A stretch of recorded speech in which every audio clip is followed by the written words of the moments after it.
Alrighty, everyone, welcome back to the live stream here on the channel. So far, we got Drew, Mary, that random guy, as well as Dylan. How close are we? Storm Chaser, and yeah, James, everyone else who's in the live stream as well.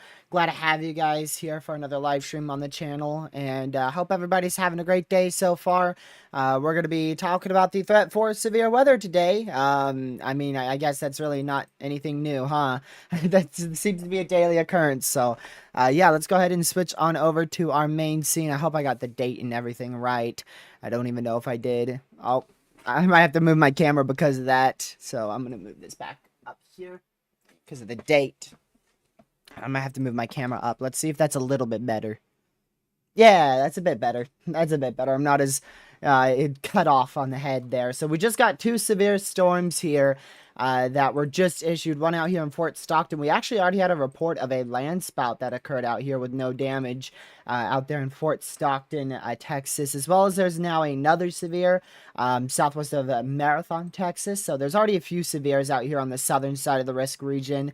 That isn't expected to be the main risk. That's why I, didn't go live 60 minutes ago once that was issued, somewhere around then. But we are expecting more thunderstorm development later on today. Storms should get going really at any given minute. We should start to see storms fire generally along this region here. I haven't looked at the satellite imagery, so let me go see what our satellite is showing, because that's kind of a very crucial thing. So let me switch all over here to our satellite. I want to just continuously check with that date because it did change. We're into May now. I do see some bubblers. Yeah, there's definitely some bubblers that are going to try to go up over here. So if I were chasing, that's right off the bat where I would be. So I don't know where Connor is today. He's probably going to be targeting somewhere around that general vicinity, maybe a bit more north, maybe a bit more south. But generally, he should be targeting around the panhandle of Oklahoma and Texas. So we'll see what he's up to soon. And I mean, the ingredients today are like just as good as yesterday, but the storm mode should be a big limiting factor, and I mean a massive limiting factor out here. We're expecting a couple minutes of discrete activity, or rather a couple hours, 2 to 3 hours of discrete storm activity from about 4 to 7 o'clock tonight. So that should be our main risk for severe weather. That's what I'm expecting to cover. I wouldn't fully rule out a strong tornado today, although it doesn't seem nearly as possible as yesterday. I wouldn't completely toss it in the trash can just yet. I do want to take a look at our current observations from meso analysis. We'll be getting a new SPC outlook here shortly. I mean, yeah, you're already at 4,000 uncapped, 4,500 uncapped instability out there in the northern panhandle of Texas. You've got pretty good tornado ingredients in place. The wind shear is a little bit lacking, at least in the lower levels yet again. So we'll see how much that contributes to a lack of tornado development today. But regardless, still a big threat for severe weather. Here's our threat area for today. I'll go ahead and show that. So here is our day one outlook from the SPC. We've got a large enhanced risk, a very large slight risk, and an even larger marginal risk around that. The tornado threat is not too high today. We've got a funny looking 5% chance out here. This is all the way from San Angelo, Big Springs, Texas, up through the Elk City area, back up towards Dodge City and the Great Bend region. We're unsure exactly where storms are going to really get going, but you can see there's already a little rain shower starting to fire up out here in Skellytown. So I wouldn't be surprised if they expand that risk a bit more to the west because of those ongoing rain showers there. But generally, storms should be right in this area here. This doesn't look like a very widespread. It doesn't look like a very widespread severe threat today. I'll show you the model runs for at least the HRRR here. I mean, we're going to have a few storms out here in southern Texas. The main threat with those will be hail and isolated damaging winds. The tornado threat should be extremely low out here. I haven't gotten a chance to look. Yeah, 20%, so I mean, we can't completely rule out a brief tornado out there, but it's not expected. And then again, we'll really just see with these storms. The HRRR only has like one area of storm development today, whereas opposed to if we go to just a little bit of an older model run here, you'll see it fires up more storms. So there is a bit of uncertainty on exactly how widespread storms will be today. We're not expecting them to be as ridiculous as what we had yesterday, for instance, from freaking Montana to Mexico with severe weather. So, yeah, no watch out just yet in our main risk area. We do have the severe watch, of course, out here for portions of southern Texas, west of Abilene here, out for the Snyder, Big Springs, Sweetwater, San Angelo, Big Lake areas. Like I said, a lot of this is going to be hail and wind. A good chunk of the tornado threat should remain tamed further south. But we'll keep a very close eye on it. And again, we'll also be keeping an eye on this region here. Like I said, I'm unsure on exactly how widespread the development will be today. Again, you can see some of these bubblers trying to fire up, mainly out here from the like Amarillo area up towards Guyman, Texas, or Guyman, Oklahoma. So from Texas up to Oklahoma. So we'll be keeping a very, very close eye on that, and we'll see what happens. We will see what happens. So, yeah, just make sure you guys are hyper weather aware out there today. I don't know how long I'll be live here today. In terms of tomorrow as well, tomorrow and Friday are a bit uncertain for live streams. I have some things that I just planned today that are going to happen tomorrow and Friday.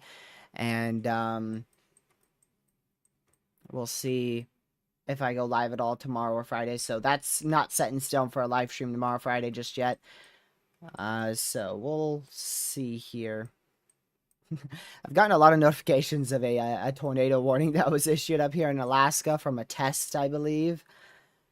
I think that was a test. Let me look at the official tornado warnings here.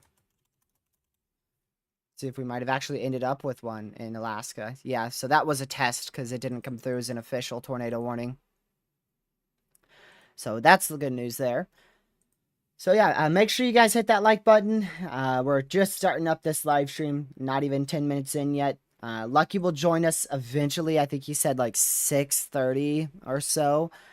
Yeah, about 6 o'clock is when he's expected to join the stream here. So we'll have Lucky eventually. Once he joins, I'll probably take a break just short after he joins, unless we're seeing that ongoing big severe threat. So we'll see what happens. Main thing to watch is going to be the satellite imagery above my face cam there. We'll see what the ad ends up showing here over the next couple minutes. But I'm going to switch all over to that so you can see it here.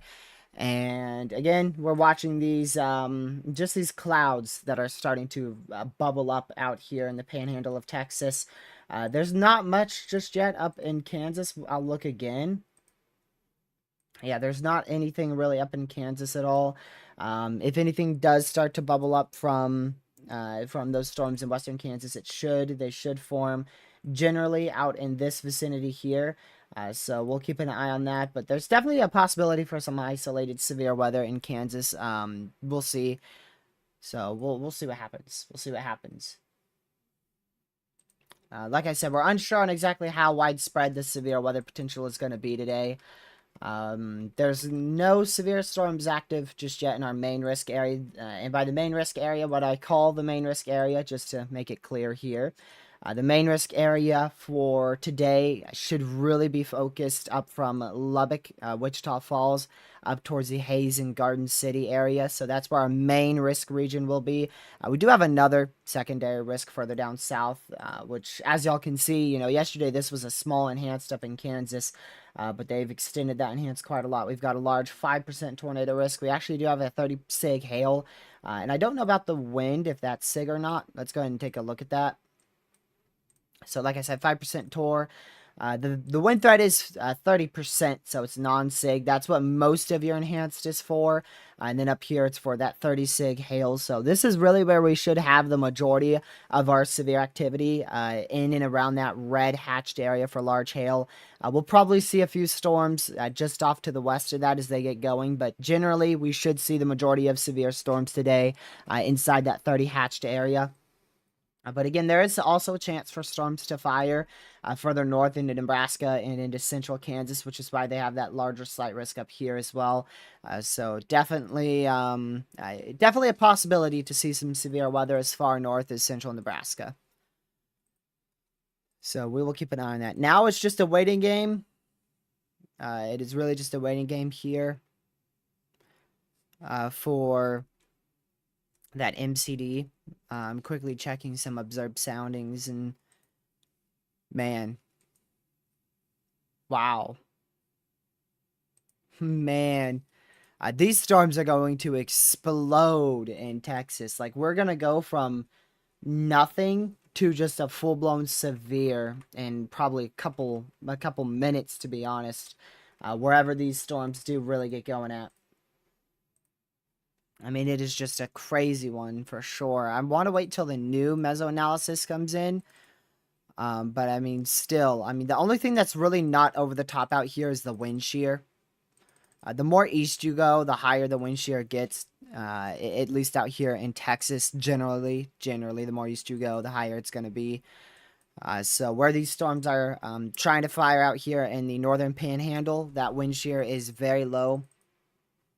Actually, not that low. The first sounding I pulled had 0 shear, but this one has 34, so actually not that bad at all. Yeah, not that bad at all. There's like a very sharp gradient where you go from no wind shear to like literally 30, which is a decent amount. What is the timings for these storms? Any minute, to be honest. Models backtrended on them fast. Like, what models did was they pushed it. So I was expecting to go live, like I, was talking about yesterday at about 3, 4 o'clock. But then models pushed all the way until 8 o'clock. And then last second, we started seeing cumulus form like literally 30 minutes ago. So models decided, hey, initiation is going to occur in like 15 minutes. You better go live now. So we'll see what happens. Let's see here. So we'll see what happens with these storms, but we should see them explode. Do anything badly? What? What are you trying to English there? Do anything bad? Okay. See, my the stubborn heart that YouTube decided to add is always in the way of chat messages. I hate that thing. It's like freaking Facebook all over again. I haven't heard anything about damage to those homes and farmsteads yet. But it easily had EF5 wind speeds. Like, the velocities were over the top. So there is a very high chance that it gets a low rating, like a very high chance that it gets a low end rating. But that thing had wind speeds probably well over 230 miles per hour. probably well over 230. Like I said, I have never seen something like that before. So yeah, there's our first considerable. I believe that's the first considerable the whole day out here. 1.75-inch hail, 70-mile-an-hour winds. But of course, it's in a radar hole. That's just the theme of 2024. That is the theme of 2024. Just storms that fire and radar holes. So yeah, make sure you guys spread the stream with as many people as you know. Hit that like button as well. About half of y'all, if not under, have hit that like button. Man, I can't show this because I don't know if I'm allowed to. I wish I caught it on my radar. Maybe it's still there. I don't think it's there, though. Oh, it is. Oh, it is. But the funny one's not there. Oh, my goodness. This, oh, my word. This is obviously not an actual warning. So, please, please don't take that seriously, okay? But it's actually still there. Wow. See, tornado emergency for no one. This is not a particularly dangerous situation. This is only a test. Yep. So it's a test.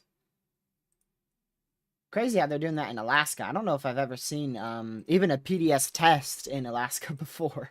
I don't know if I've ever seen that before, but yeah. There it is. There it is. I wanted to see if it was actually true. Before it was actually a star. Like it was a star-shaped warning. It was like this. It was something like around the realms of this. I'm not perfect at drawing stars at all. But it was a weird, funny star warning like that. It was a weird star warning. But yeah, that's not ongoing. Don't worry about that. It's a test. It is a test. So now we just wait for the SPC to issue an MCD out here, which let me just double check I haven't missed it. I'm pretty good at missing the MCDs. All right, there is no MCD in effect. I'm just waiting, like I'm expecting an MCD to happen. Man. The dues are into like the mid to high 60s. Wow. Yeah, we could definitely see some, we're going to see some very explosive storms today. Like the kaboom meter is now like an 8 out here, a 6 to an 8. For this particular area, it's a 7. Like right here along the dry line, this is a kaboom rating of a 7 right here.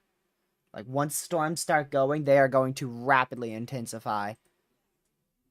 Actually, that would probably be like a kaboom of 9, to be honest. Because once that dry line gets through, like once that forcing hits the environment, you're just going to go from nothing to a full-blown supercell in an hour, if not less. I mean, you're just going to explode. Literally, like, look at this. This is within 1 hour. Within 1 hour. 1 single hour.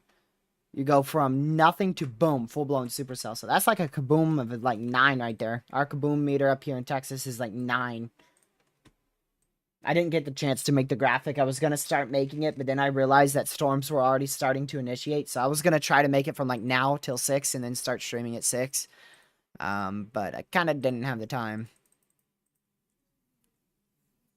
Like if I held off on stream, I would have gotten that done. I would have got us a kaboom meter. Now we just got to wait for which one of these are going to be the big kaboomer. It might be this one, it might be this one, it might be this one, or who knows, maybe it's this one. Let's see the exact little tiny storm that the HRRR says is the big kaboom. So the HRRR says that it is the one west of Memphis. Do we even have one out there? Oh, yep. I think that's going to be our kaboom of like 9 right there. This is going to be crazy. This thing's going to just rapidly intensify. I saw 1 land spout report, Pez. I didn't see 2, though. But I definitely did see 1. Finally, the MCD is out. Isolated to widely scattered thunderstorm development, including evolving supercells through 4 to 6 p.m. Central. That's 5 to 7 p.m. Eastern. So that's your timing for stream. That's your timing for stream right there. We'll probably be, unless some stupid out of this world thing happens again, like yesterday, we'll probably be concluding near like 8 or 9 tonight. But just make sure you guys have subscribed to the channel. Make sure you guys, more importantly, share this. Please share this with everybody you know. We're one of the only people live on YouTube right now. I know other people are starting to go live, but right now, we're the only people live covering this threat for severe weather. So if you can, just share the stream and like it. Those are the two main things. Those are the two things that matter the utmost, because it spreads it to more people. Here we go, man. I'm telling you, this is going to go kaboom fast. In 1 hour, this should look like a full-blown supercell. Or one of these. I don't know if it's going to be exactly this one here or not. But one of these should just go absolutely kaboom. Just absolutely explode. And I'm just waiting for it. Let me see the water vapor imagery. Okay, there's nothing like clear there. Yeah, but this stuff's going to just pop off for sure. Oh, I don't know about more than April. This was our second most active April on record, just behind the 2011 season. So I don't know if May is going to be more active than April. It might be, but I don't know. It's going to be hard to beat April, man. It is going to be hard to beat April. It is going to be very difficult. But there's your, wow, why is that so like clear? But there's your little puffs starting to go up here. You can see that's a big puff right there. So we're really starting to see stuff explode now. Connor's schedule is streamed for 6 o'clock, but that's when the old model data was out. So I don't know if he's gonna pull that back. He's targeting Southwest Kansas. Might be a little bit too far north. But here's that MCD that was just issued right here. So that yellow MCD. Now this is for it's a brown one, which normally for brown, I see severe watches with the brown MCDs. But it could really be either one. It really could be either one. So we'll keep an eye on it. Wherever we see these little white puffs start to begin here. So we've got a little white puff there. Especially the blue puffs. Those are big time bubblers. So we'll see. We'll see what happens. I swear, it's always the last week of April. Like every year, every single year, it is the last week of April. I swear. Like, it's rarely the beginning, rarely the middle, but the end, just something between, like, the 21st and, like, the 30th, around that time frame, it just, it explodes, like, always. It always explodes. The Weed Whacker is in Liberal, Kansas. I'm sure Connor is close by. I just feel like that's a bit far to the north. Like, if I was up towards Liberal, I'd be hightailing it as fast as I could. Further south, because, like, there's a chance that nothing initiates up here until, like, 7, 8 o'clock. Whereas these storms out here are going to get going in seconds, if not are already getting going here. Like, there's a risk for, like, a few storms just pop off right out here towards closer to 6, 7 o'clock. But, I mean, it's Reed Timmer, so if Reed's in Kansas, he's there for a reason. But just, like, if I were personally chasing, I'd be right here. That's where I would be. That's where I would have gone a long time ago, because that's where models were the most confident in storm development. So, that's where I would have been. But earlier model runs had a lot more development in southeast Kansas. So, unless we start seeing bubblers here in 30 minutes to an hour, I don't think those storms in Kansas are really going to get going too much. Now, see, those bubblers in Garden City, the only issue with that is they're moving more northwest, like up here, northwest. So Not convinced that those are going to be the bubblers to do it. But you can see you've got a line of SCU filled all the way from Garden City down towards Liberal, Panama, Amarillo, back down toward Lubbock. So there's a really good area of initiation that's has a pretty good chance of occurring here in an hour, less than an hour, over the next 55 minutes. Dallas is definitely in the risk, but unfortunately, you guys are in the midnight type risk, so we're not really expecting severe weather out there until late tonight. Like we're talking towards the 3 a.m. time frame. I don't think you're going to be in that big of a tornado risk there, but probably winds. Let's see. Yeah, you're in a really good wind risk, solid wind risk, and I mean that's really it. So just isolated damaging winds is really about it. To be honest, I wouldn't be worried about anything else than just, well, don't be worried, but, you know, just watch for the potential of damaging winds. You never want to be worried. Let's see here.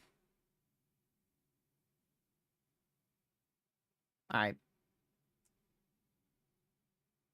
Man. I mean, this is going to explode, y'all. Like, hold on. Let me show you the warm sector. Let me show you this. Most of this is uncapped, if not near all of it. Look at this. Like, look at that. Look at that. Look at this. Just, this is absolute. They're back here. Because, I mean, gracious day. Look at that. That is just crazy. I mean, you're looking at, like, I don't even know how much instability that is. I want to get a sounding out there. Hold on. Let me get a current. Oh, our meso analysis updated, so let's see. No, I don't want this. I want this. 5,300. Like 5,300 is the most I see out there.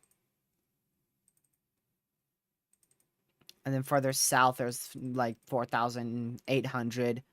And then right where those storms are starting to explode, there's 4,000 too. This thing's gonna go. I mean, it's just gonna explode, man. It is just going to absolutely explode. It is gonna blow up. I'm very confident that that is the low pressure.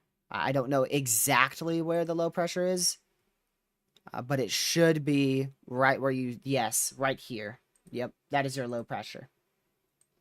So we would have had a much higher tornado threat today if this low pressure was up here. We would have had a much higher tornado threat.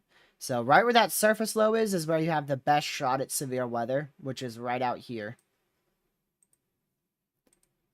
So that's exactly where I would be.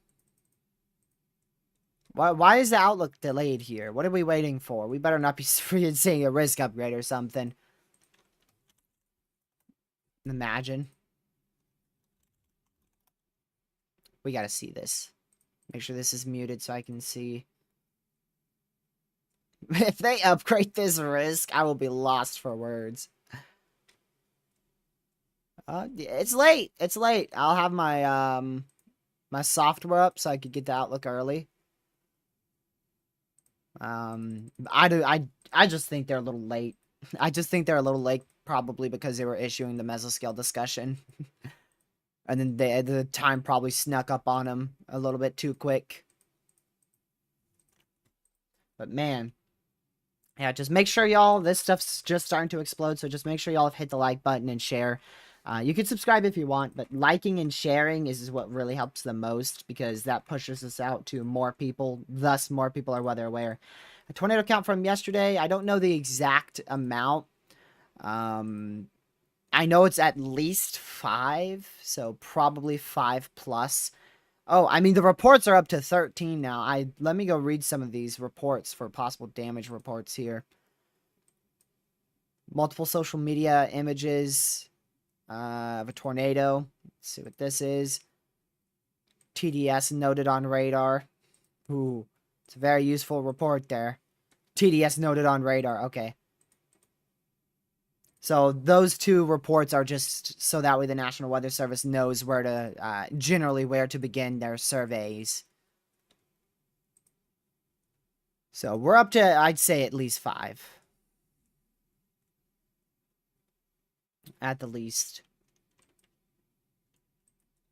Alright, let's go back up here.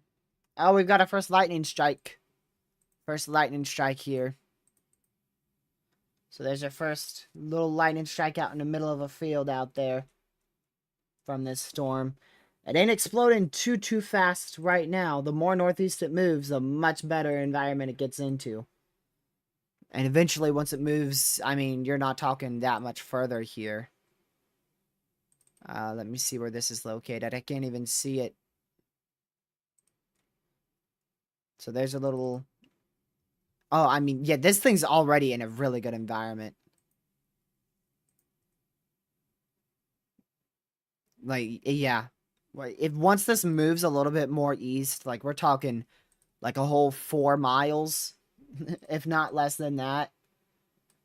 Like, right out here towards the Clarendon area, Memphis. There is nearly 6,000 instability right there. So, I mean, that stuff is going to absolutely go kaboom. Absolutely go kaboom here. Let me see if they mentioned what type of watch they're going to issue out here. It was a brown MCD, which, kind of weird. Most of the time, that's a severe watch. Tornadic potential may be maximized with stronger storms trending to propagate more east-southeastward across the differential heating boundary before they tend to weaken as they encounter more stable updraft inflow. Large hail and tornadoes will be the main risk. There you go. Surprised I didn't say extremely large hail, because I think we're in it for some big hail today. Let's see. Really hope these storms skip Woodward, Oklahoma. I don't think Oklahoma's going to be impacted that bad here. But then again, unfortunately, I was dead wrong yesterday, too.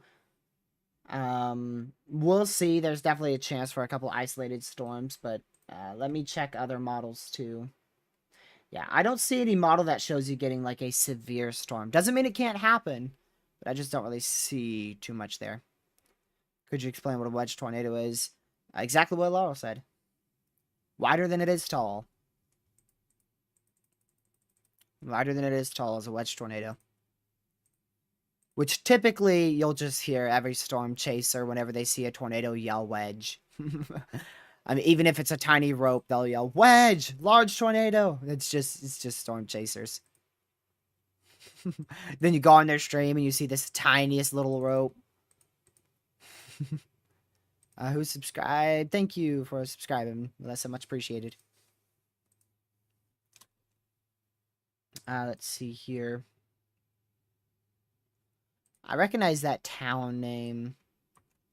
Figure out where that is. So storms should be on a weakening trend, at least somewhat by the time they get over to you. But there's a pretty good chance they're still going to be packing large hail and damaging winds. But I believe, yeah, you are inside that main risk for severe weather. So I would definitely be weather aware. But it's unsure exactly, like I said, we're unsure exactly how widespread the thunderstorm development will be today.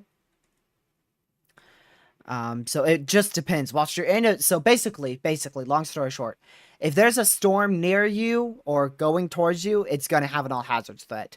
If there's no storm around you, you're good to go. Because we're not expecting, like, yesterday, we had, like, a full line of supercells that fired all the way up from central Iowa to southern Texas. We're not expecting that widespread of severe weather. Well, hopefully they do stay away from you and go north. Or what would be better is if they just don't occur. That would be much better. But yeah, I mean, you could already see this storm. Let's see the echo tops on this. Gracious day. Already at 50,000 feet and this thing's a rain shower. Man. The structure with this is gotta be ridiculous. I mean, it's gotta be a ridiculous storm structure with this.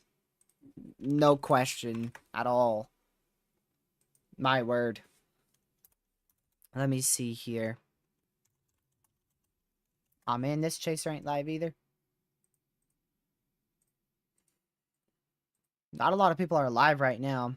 There's another severe warning. I'm just... have I gotten my time confused? Did I miss the outlook or something? 4 p.m. 20Z. Last outlook 1630Z. Okay, so they are late.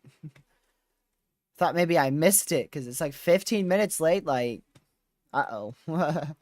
That's like uh-oh late right there. Let's see here. Yeah, I don't know if he caught it, but I know a lot of other chasers that caught it.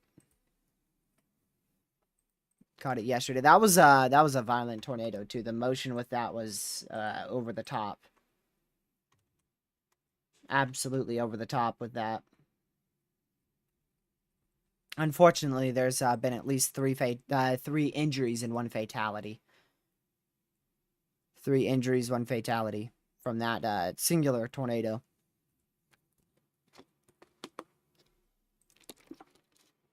We had like 3 unique tornadoes yesterday. At least 3 very unique tornadoes yesterday.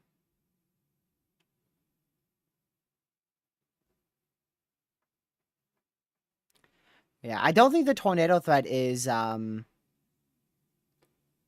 ridiculously high out here.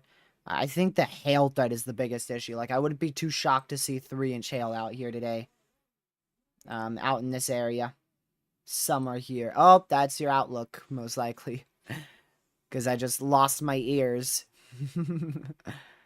Yeah, enhanced maintained. I'm not too sure what took them so long to put that out. Kind of had me a little bit worried, like something surprising was about to happen. Let's see here.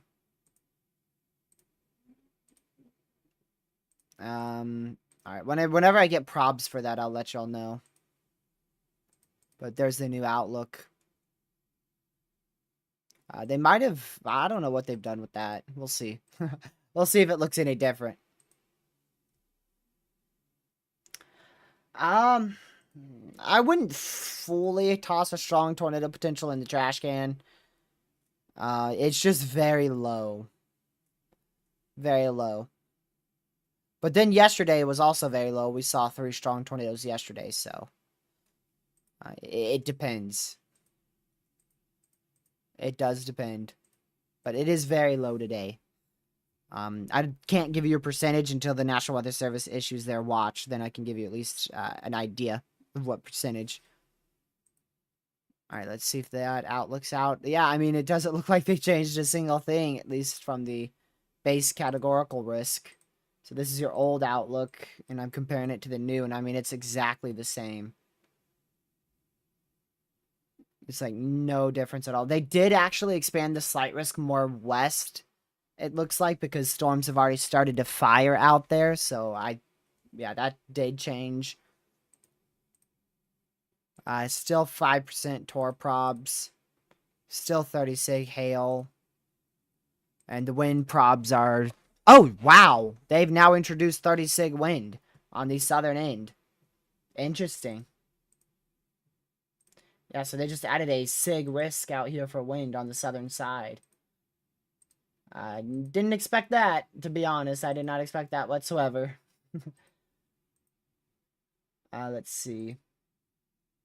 Yeah, that's where your, so you have a 15 sig that's out, like, right here. And then the rest of this is a 30 sig wind now. So wherever that enhanced stops, right there. So the enhanced stops right here. I need to draw this at least somewhat nicely here. So that's where your enhanced risk stops. So everything over here is a 30 sig wind. All out here. I'll show you guys that on... Let me just show you it. How about that? How about that? How about that? Isn't that much easier to do? There's your 30 sig wind. Instead of trying to draw it inaccurately. There you go. Once it comes out on the SPC Outlook, I'll show you all there. Let me refresh that. There you go. So there it is on the SPC Outlook. They introduced that 30 sig wind now.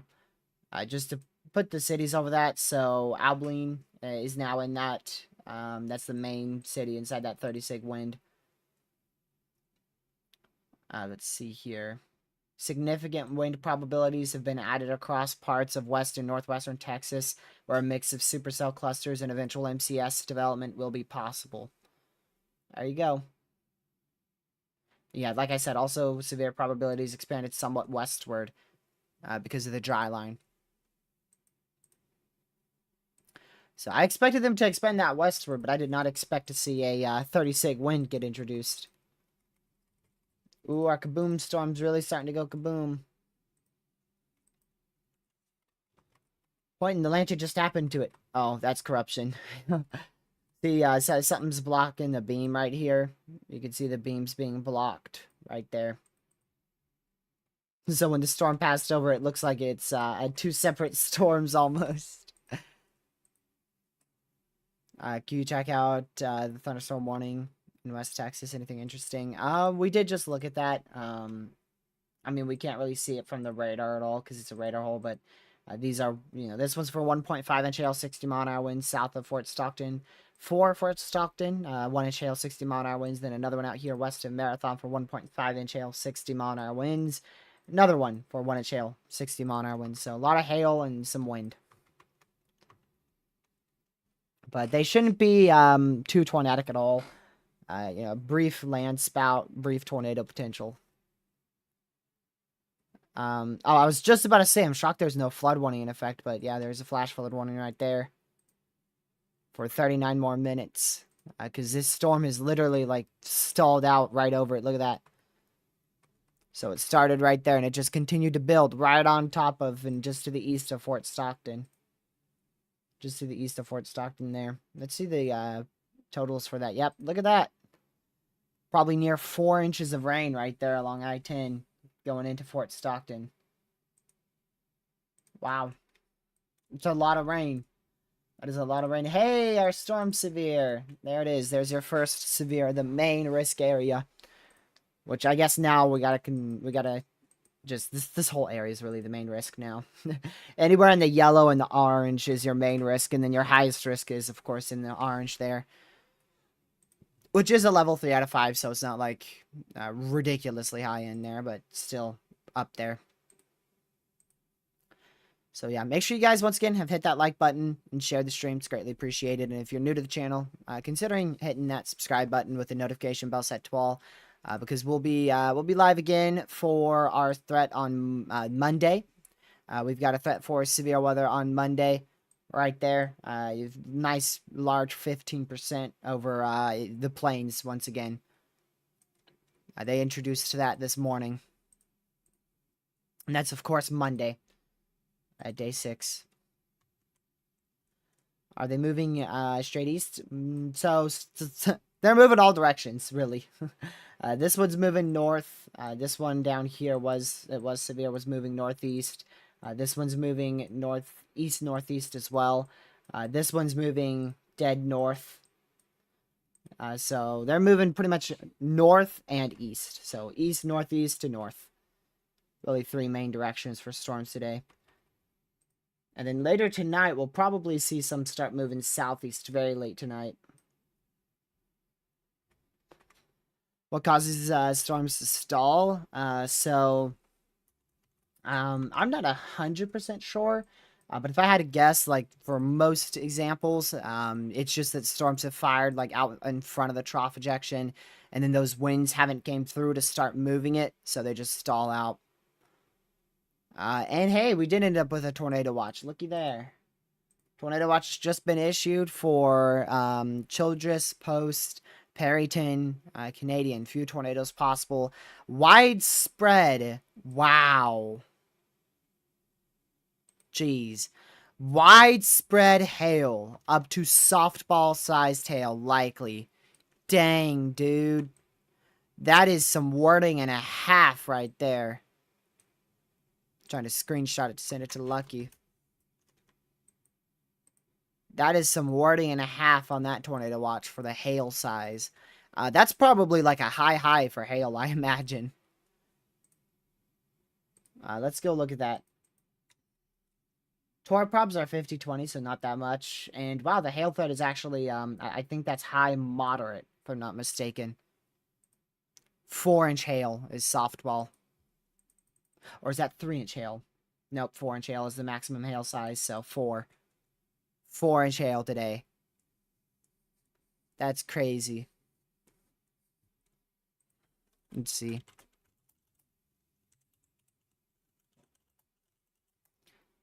It's either like 3 or 4. Okay, yeah, softball is 4-inch hail. That's what I thought. Yeah, softball is 4-inch hail. I was pretty sure it was 4. Man. That is crazy. That tornado threat is at 50-20 too, so yeah, strong tornadoes aren't completely off the table today. Yeah, here's our first severe storm. Here's our first severe storm, and it's just going to keep going more and more upscale. This is going to be the main one to watch by a milestone and a half. At least right now. I mean, this is going to explode, like I said. It's just going to explode. Oh, I'm not surprised at all with that. I mean, softball-sized tail is massive. And if you get that wind-driven softball-sized tail, my word, that's extremely destructive. 4-inch hail flying at like 60 to 70 miles per hour, that would be wild. Tulsa for tonight, you are in a marginal, so make sure you're watching the weather just in case late tonight. But we're not expecting severe weather. If anything, for strong to severe storms, we're anticipating them to be right around 7 a.m. tonight. 6, 7 a.m. Technically tomorrow morning. But I don't really see much for Tulsa today. The main area that I'm watching by far is this area here. By far, this region. And then these storms are probably going to grow upscale into, like the National Weather Service said, an MCS, which means, long story short, line of damaging winds. Hello, Linda. Welcome to the stream. Glad to see you here. And welcome everyone else who's in the stream as well. Very glad to have y'all in here. It's greatly, greatly appreciated. Man.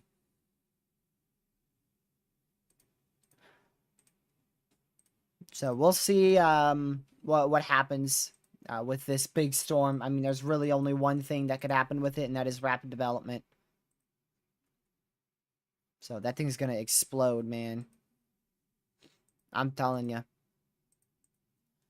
It is going to blow up. It already is.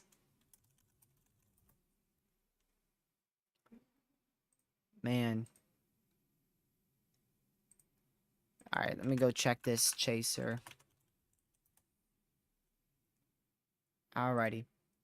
So the main risk is really from like 4 to 7 tonight. Or what did, wait, hold on, what did the SPC say? Man, look at that. One scan. That is a full-blown cell right there. I want to see what the SPC said for the main severe threat. 5 to 7. 5 to 7.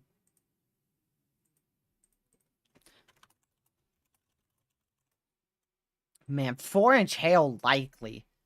Like that is some wording and a half. 4-inch hail likely.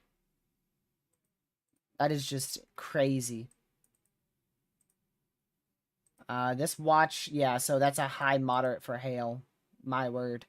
So if you're new to weather and you don't understand these probabilities, they are quite confusing. I'll try to explain them here. So this tornado threat, when you see a 50% chance, what that means is there's a 50% chance for 2 or more tornadoes.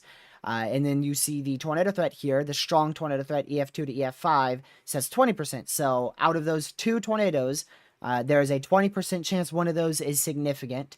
The wind threat, there's a 60% chance for 10 60-mile-an-hour wind gusts. And there's a 60% chance that one of those 10-mile-an-hour wind gusts is 75-mile-an-hour winds or greater. The hail threat, there's a 80% chance we see 10 events of 1-inch hail, and a 60% chance that at least one of those is 2-inch hail or greater. So overall, there's a about around the realms of a 95% chance that we see some severe weather today. And I forgot what the 95% chance is, so I'm just going to go look at that. I think it's a 95% chance for 10 events of some severe weather, whether it be tornado, wind, or hail. 6. Probability for 6 or more combined hail or wind events. Severe wind or hail events is about 95%.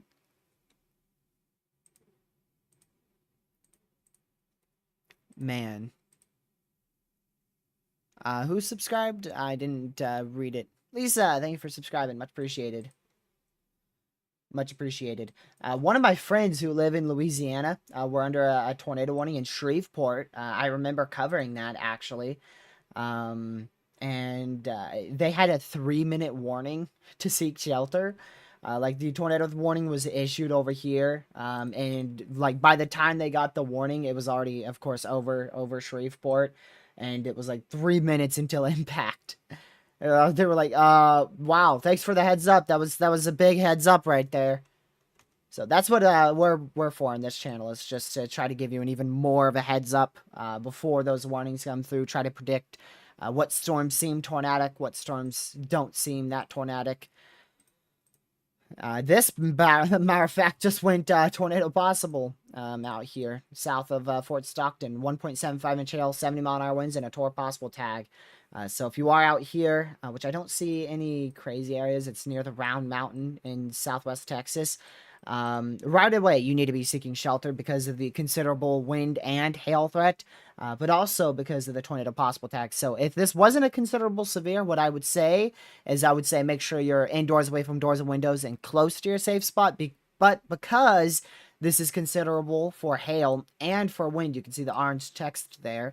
You need to be in your safe spot, because that could be that's probably going to be isolated damage being caused with that storm because of those wind and hail threats. Like I said, I mean, you could see 70-mile-an-hour winds with 1.75 inch hail. Yeah, the SPC did update. The main change with it was a westward expansion of the slight risk. You can see now that this area is well into the slight risk for severe weather because storms have fired off more west than what was originally anticipated by the SPC. The tornado threat is a very sharp line between 2 and 5% out here. Very sharp line there. And the other big change was the addition to a 30 SIG and a 15 SIG wind threat. So what that means is, in this area, this red area right here, the red and black hatched area, there is a, every 25 miles of a given point, there is a 30% chance for 70+ mile-an-hour winds, which is significant. Tomorrow looks like a decent day as well. It doesn't look as widespread. We're probably going to see a couple storms that fire become severe, maybe even a significant one. But the majority of the risk area for tomorrow is not going to see severe weather. So here's the risk area tomorrow. There's a massive marginal risk out. The main concentrated area where the SPC is most confident in severe weather is right out here. The main reason for that slide is hail. So hail's the main risk for tomorrow. Yeah, I really don't see anything much more in tomorrow's risk. Like, there doesn't look to be much up here. There's a weak line that might push through with near 50 mile-an-hour winds up here. But I didn't see too crazy there.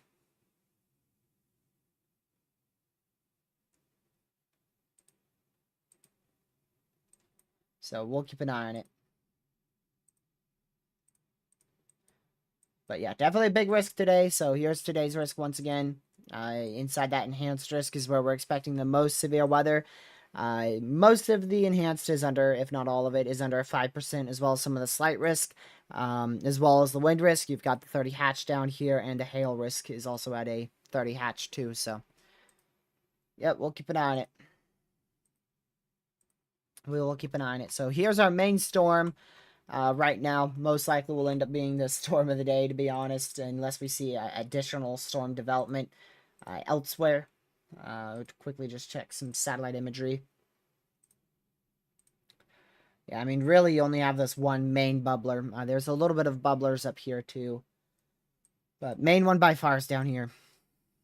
But our current, like our highest severe thunderstorm warning for severe weather is out here south of Fort Stockton. So we'll keep an eye on that one as well. So once again, make sure y'all have hit that like button. We're at 86 likes. It's greatly appreciated. What is that? Widely scattered thunderstorm development possible in the next 1 to 2 hours with a few severe. I wasn't expecting that. For what? Oh, wow. I didn't see those. Huh. I didn't even see those. Look at that. So here's our model run for today at 7 p.m. And look at that. Right out there. A few severe, strong to severe storms tonight. Right over, where's that at? San Angelo? Yeah. Right over San Angelo. So we just got an MCD that was put out for a 40% chance of a severe watch being issued out here towards San Angelo, Austin, Junction, Clean, Brady, Texas. Does Kansas look okay? Most of Kansas should be okay. I'd watch the southern side the most, but I would still be hyper weather aware if I'm anywhere in Kansas, to be honest. But most specifically down here. There's a lot of uncertainty on exactly how many storms will fire today. That's the biggest uncertainty. But if storms do fire out there in Kansas, you can see one might fire towards 7 o'clock. There's a very high chance that it will be at least a hail and a wind threat and probably even a tornado threat. Let's see. Thoughts on 6th, 7th, and the 8th? Oh. Too far out. Too far out for me to really say a lot about. Oh, Lord have mercy. Warning for Central Pecos County in southwestern Texas, Pecos County in Texas. That is the first tornado warning of the day. Yep, not surprised with that either, because it does look pretty interesting. Even though we're far away from the radar, you could still see the supercellular structure here. Right there. So you can still see the hook echo. And the rotation's contaminated there, so it's not anything too over the top at all. At least from this far on the radar, but if only we had a closer radar site out here towards Fort Stockton, or radar right at Fort Stockton, that'd be really, really nice. So that's our first tornado warning of the day right there. Radar indicated warning. If you're inside that, make sure you're seeking shelter immediately, as a radar indicated tornado warning means a tornado is imminent or possibly even on the ground. And now I await to see how many people are inside that tornado warning. There is 217 people inside that tornado warning, so that's quite a lot of people inside that warning, so make sure y'all are seeking shelter if we happen to have anyone out there. Again, that is southwestern Texas, south of Fort Stockton. South of Fort Stockton, active tornado warning right now for the next 37 more minutes. Man, that is a very, very supercellular storm right there. Like, that is a very strong supercell. Very impressive supercell right there. I'm blown away with that. Wow. So like I said, you can see the hook echo right here. So basically, to dissect this, we've got a forward flank downdraft that comes around near the hook there. Then it turns into the RFD that goes towards the tornado, if there is one. Then you have your main area of inflow, which is a very large area of inflow right out here where winds are going into that hook echo. You have your main hail core back up here, which is pretty close. Typically, your hail core is like up here for a classic supercell. So that hail core is like right at the hook echo, very close to the hook echo. So big hail with this right off the bat, near 2-inch in diameter, maybe just barely under that. And a very strong supercell right there.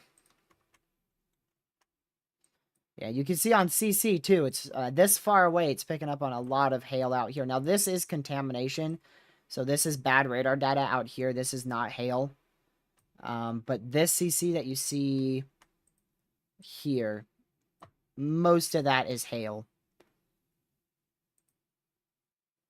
Yeah, that's near 2-inch right there. It's not the most impressive I've seen by any means. That's at like 63 dBz. They have it warned for 1.75. If we had a radar that was closer, it would probably be higher in reflectivity values there. Because, I mean, if we just go to this storm, for instance, I mean, these already have small hail cores, but that's because we're close to the radar. So we can see them closer. This one's far from the radar, and we're still able to depict how ridiculous that storm looks. There's another color table. You can see it's all pink there. Regardless, there's some pretty large hail falling right out here. Quite a large amount of hail. DFW, so like I just mentioned before, I think it's just going to be a isolated rain showers. I wouldn't fully rule out a severe storm late tonight. Timing for those storms will be, I mean, geez, you're looking at after 3 a.m. So, yeah. We're not really expecting like anything too crazy out there. That's common in West Texas. Oh yeah, I know. We saw literally yesterday we saw, was it 3-inch hail? It was either 2.75-inch hail or 3-inch hail that we saw yesterday near this same area, just a bit more to the southeast, I believe. I think that was out here. I don't exactly remember where. But that's where we had 3-inch hail, near 3-inch hail yesterday, somewhere out here. Actually, I could just go look at the reports from yesterday to see where that was. So that was in, let's see.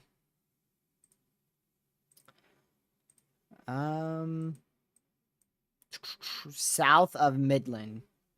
Where's Midland at? Midland should be right up here, yeah. So that report was right on I-10. I mean, that was right here. Right here is where we had like 2.75-inch hail yesterday. Which is insane. Or is it over here? Yeah, over here. Like right in these fields. Just north of I-10, south of I-20.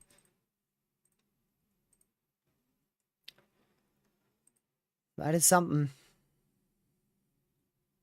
Yeah, they both hurt. Yep. They both hurt. And I mean, yesterday in Oklahoma, we saw 4.4-inch hail, so. We've seen some decent sized hail before. Little hail. You know, 4.4-inch hail.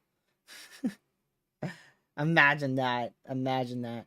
That was actually from the beginning stages of our ridiculous tornadoes yesterday in southwest Oklahoma. But yeah, Texas is really used to big hail. Y'all are really used to that type of stuff. Man.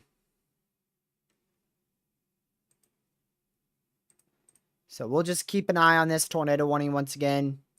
You've got that red box right there, which is an active tornado warning. Still radar indicated there. I'll let y'all know if that manages to get upgraded. Oh boy, that's a doozy. The Lubbock radar just went down. Ouch. That's gonna hurt. Yikes. Better hope we don't see many storms out there near Lubbock, because that ain't good. Yeah, they just upgraded that to 1.25-inch hail, 60-mile-an-hour winds out there towards the Howardwick area. Howardwick. Alright, let's go back down south here. I don't want to leave this tornado warning long at all. So once again, make sure y'all are in your safe spot if you happen to be out here. There's not really much out here. There's still quite a few people. I mean, I said like 200 some people, 217 people inside that warning. But there's no like very, very populated towns or cities out here.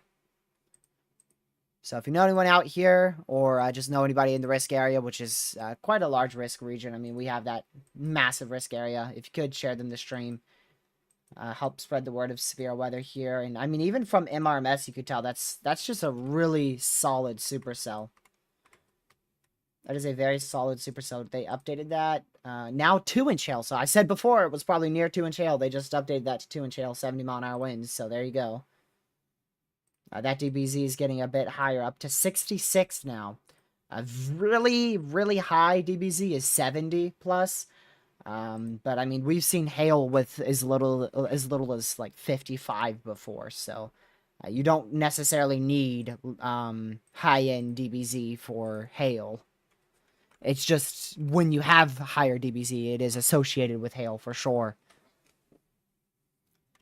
But I've seen storms like this before where it's like, okay, you don't have DBZ over like 65 here. I've seen them produce 3-inch hail before. Especially when you're not in a good radar area. Thank you for subscribing, James. Much appreciated. So yeah, if there is a tornado on the ground, which remember, a tornado warning means a tornado is imminent or possibly even on the ground, it would be out here in the desert. I mean, this is literally, it literally looks like a desert right there. But there's your couplet from far away. At least the best we can see it. But like I said, some of that's corruption, so there's not like a really good radar we can use to really depict what's going on there. But the good news is this is over a relatively rural area. It's not completely rural, but it's a relatively rural area, so I hope it's not on the ground. I hope there's not a tornado on the ground, but if there is, like I said, it would be right over here where these very weak velocities are now present. Right in that hook, generally out here. So we'll keep an eye on that for sure. What do you think? Let's see here. I really hope that you're far north if you're at the town. Okay, that's Amarillo, so yeah, you should be. Geez, why can't I remember where that town is? I don't know why I can't remember where that town is. It's not like a small city there. There it is. My word. So I really don't think it will skip you. I'm pretty sure that area was upgraded for severe weather on the last Outlook about 30 minutes ago. Yeah, you're in the 30 sig wind now, which means your highest in threat is actually wind gusts near and around the realms of 70 to 75 miles per hour late tonight. Now, it doesn't mean you're going to see that, but there is the risk for that high end of damaging winds out there. And the time frame for that will probably be right around 1 a.m. Central. So here's a radar imagery of that. And you can see right here at midnight Eastern, that's actually 11 p.m. Central. It goes to your south according to this model run. Now, if we switch to another model run, that goes to your north. So maybe it will just... Sounds like it's either going to go to the north of you or to the south of you. But you're definitely in a risk for it around 11 midnight Eastern time. So 10-11 Central. 10-11 Central is your time frame for those severe storms. So I definitely keep an eye on it for sure. This storm has gone kaboom, but honestly not as kaboom as I thought it was going to go. But it's just going to keep strengthening. I mean, there's not going to be anything that stops this storm from going. Now that it's going, it's not going to stop going for at least a good 2 hours at the minimum. So you can see where your dry line is set up here on the satellite imagery. This is your high-res satellite imagery. We'll switch to the true color so we can see this a little bit better. And you can see your dry line is set up generally out here. Something like that. Not exactly like that, but generally that area. So storm should fire, right along that area. And you can see the nuclear bomb right now, which is that thunderstorm. As well as the tornado warned one down here. So big storms already ongoing. Back down here towards Fort Stockton. We really can't see rotation with that, so the velocities which show winds is very useless right now.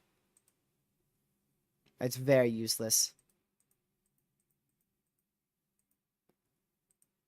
My goodness. So please share the stream, y'all. That's what matters the most, is sharing it, liking it, because it pushes us out to more people. Ooh. I'm not gonna show that because it's crazy. Hmm. Debating on that. I don't know if I trust that model. I don't really believe that model too much, y'all. So I'm not gonna show it. So how many, what warnings are we at? So we're at, wow, we're only at 3 severes. We're only at 3 severes here. So compared to yesterday, this is like a general thunderstorm risk compared to yesterday. Because yesterday we had like 4 tornado warnings and 36 some severes were active at once. I mean, that was a major outbreak. That was a major severe outbreak. I ended up titling that something weird because of what happened last night. Wow. We had about 604 tornado warnings in 2024. Like I said, it's the, wow. Like I said, second most active April since 2011. Or on record, rather. Second most active April. Only one that it follows that one is April 2011. Which is quite obvious. It's been a crazy April. I'm glad we're into May. I hope May's better. I hope we end up with like little to nothing for May. It doesn't seem like that though. Our first major severe potential, like this is definitely quite potential here, but it just doesn't feel like it's gonna be that big of a day. I just don't feel it. Like yesterday, I had a gut feeling of it. Today, I'm just not feeling that at all. Minus the potential for near 4-inch hail up here with this storm later down the line. But our first like big potential, like big outbreak potential, is gonna come towards May 7th, or May 6th, May 7th, and May 8th. Maybe even into May 9th as well. So we'll keep an eye on the models. I want to see the new European. Jeez. We'll see. There's a lot of uncertainties for that threat, which is why I haven't talked too much about it. So again, active tornado warning out here southeast of Fort Stockton. Still radar indicated, which means a tornado is imminent as of now. Imminent. Or possibly even on the ground. So make sure you are in your safe spot there. That is a decent sized warning as well. Like compared to what we saw yesterday too. Like yesterday we saw that tiny little rectangle box. Only 86, yeah. 80s, that's hot. The last few days were expected to be hot, and I don't know if we're expecting them to stay this hot. But next week is going to be murderous for heat, man. I mean, it is going to be a doozy. Actually, I don't know if it's next week. It's like late, very late next week into the next week. Like, you're talking from about May 5th to, I mean, like, May 12th, May 11th, May 12th. There's just kicking heat into the 90s in the deep south and into the mid-Atlantic and, of course, into Texas, too.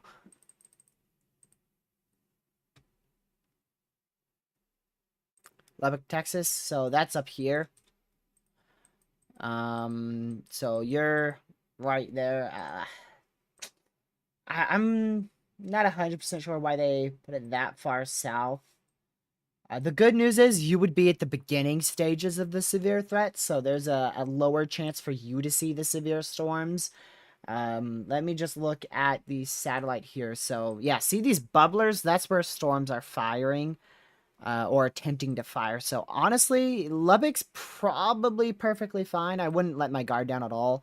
But there's a pretty good chance Lubbock's okay from any severe weather. Unless storms start moving backwards, which is a possibility. Considering what we saw yesterday, I wouldn't completely rule it out. You know what? Your Lubbock's best shot for severe storms might actually come from these cells down here that are moving up north. But even then, they're expected to be very weak. They're not expected to be severe storms. The main reason for that tornado watch was really for these these two storms here. And specifically that nuclear bomb right there. Because that sucker's exploding. Man, I wish I could be out there. I might be starting to already try to do something, y'all. We're keep a very close eye on this one. Because like I said, it's very sneaky here. Already up to 2.5-inch hail. Jeez.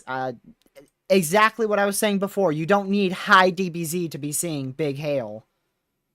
So they just upgraded that big time. That is very, very close to destructive. My goodness.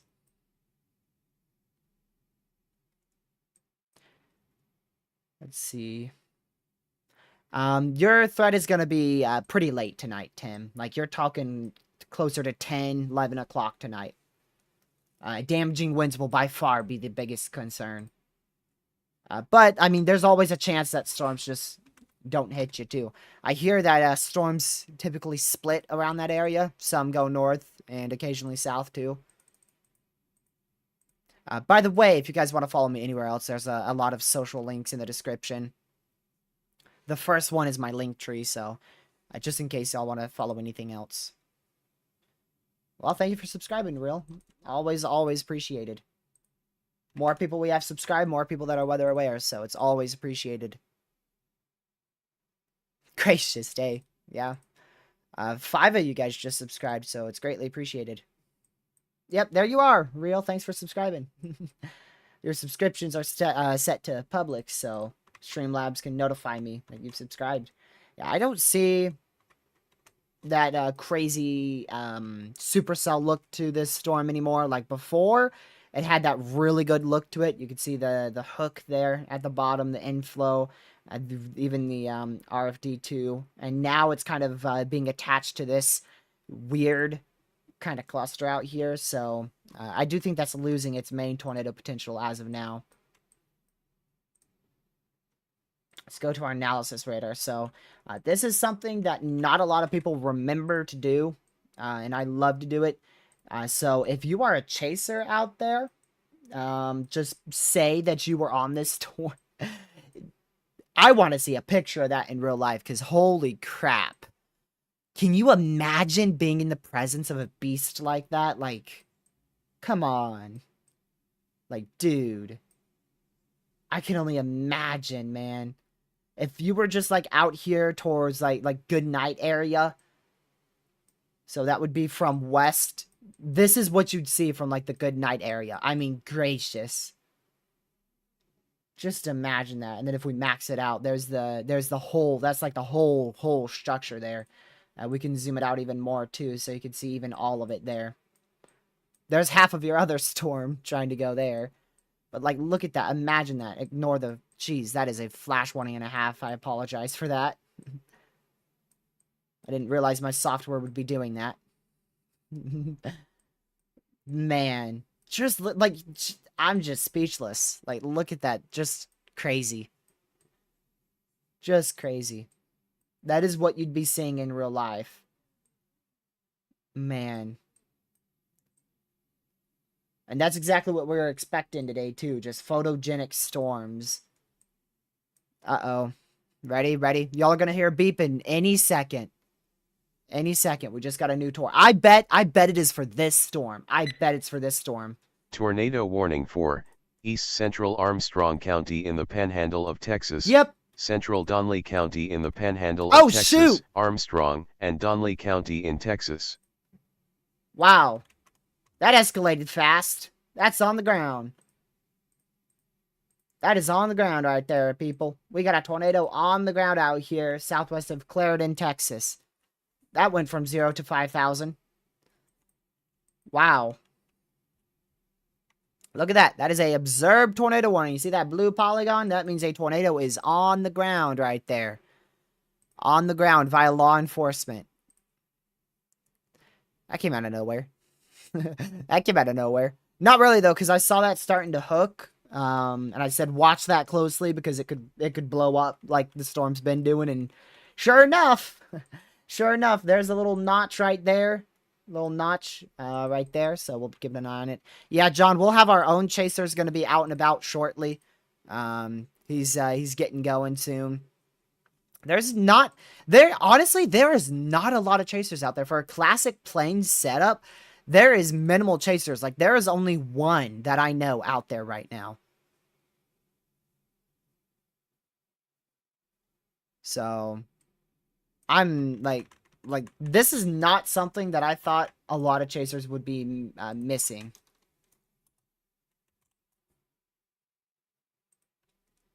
So from that anticyclonic tornado yesterday, I think this was, I don't know exactly which one this was, but they just confirmed a high NDF1 out here in southwest Oklahoma. So again, even though those wind speeds were at minimum of 100, and depending on if it was the other violent wedge or not, or violent tornado, there was two of them. The anticyclonic had winds over 120, and the violent one had winds over 220 miles per hour yesterday.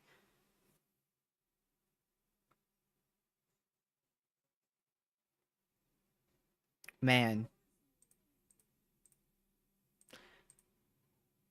We have special high-resolution imagery from NOAA here. There's a very useful site that they own.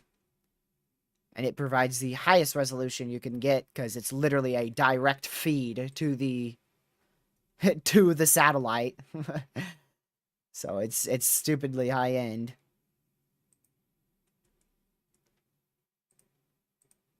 So let's see here. This isn't ridiculously zoomed in as much as I wanted it to be here.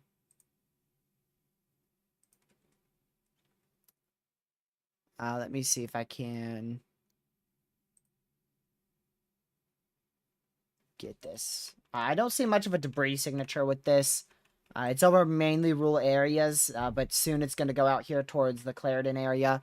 And if it stays on the ground, it might even manage to go right towards that town. How many people are in this confirmed warning? There is, wow, 2,861 people. That is quite a lot of people. So hopefully everybody's seeking shelter there. Heads up, even if you don't want to share the stream to your friends, that's perfectly fine. But if you do have anybody out here, at least make sure they are in their safe spot. Again, this is to the southeast of Amarillo, Texas. So this is for the Clarendon area, Howard Wick, and I can't see if that's an I or not. Lee Lilia Lake. Lee Lilia Lake. There you go. That's kind of a tongue twister.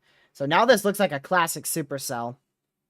Like the storm we had in southern Texas. You can see this is very near classic. You can see the eagle shape to it here. A lot of people call this a V shape. V shape, eagle shape, butterfly shape. I hear a lot of things for this. Basically, it's indicating a very strong updraft and very strong supercell. That's what it indicates. I forgot exactly how that forms. I forgot if it's like two separate updrafts or not. I wish Catman was in here to tell me, because he's way better at meteorology than me. But I know it's something for sure to do with the updraft. There's a lot of stuff to remember with weather. I'm not going to remember absolutely every last bit of detail. Hey, yo, there was an earthquake in Cali? 4.3 magnitude earthquake southwest of San Diego, California. A tsunami is not expected. Wow. I didn't know that happened. Just got a notification for that. Yeah, so tornado is on the ground right here. Tornado is on the ground. The general motion of this is northeast, north-northeast. It's got a bit of deviant motion because this storm has been kind of firing in the same area, so it's moved generally north and northeast. It's not nearly as deviant as the motions yesterday. Those tornadoes are going freaking northwest, southeast, all over the place. backwards. They were literally going anticyclonic too. So it's not as bad as yesterday's storm, but definitely, you definitely need to be in your safe spot out here. Still observed too. That is a long, severe one. Look at that. Look at that very long, severe warning they just issued for 1.5-inch hail, 60-mile-an-hour winds. I told you guys that if I were chasing, this is the exact storm I would have gone to. Like, I would have... I don't care where I am. If I'm way up here in Kansas or way down here in Midland, I would be getting here as fast as I can. Because this storm is going to be photogenic for 3+ hours. It is going to be a beautiful supercell. So I would be hightailing it out there.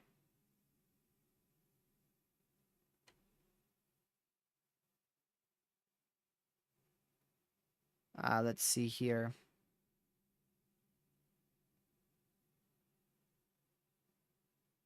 So we'll keep a very, very close eye on it.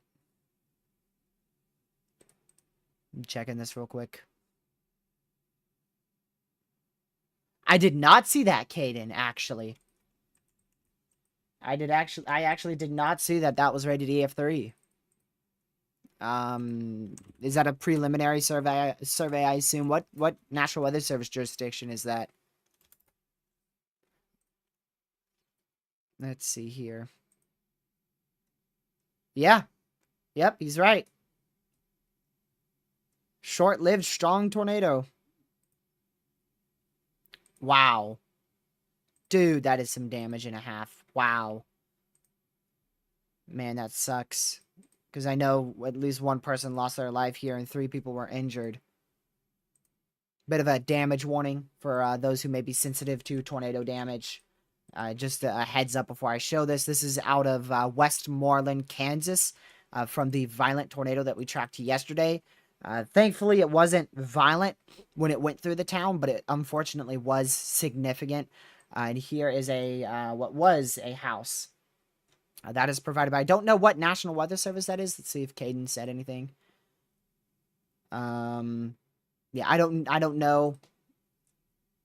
Maybe, let's see. Let's see here. I want to give credit to the National Weather Service.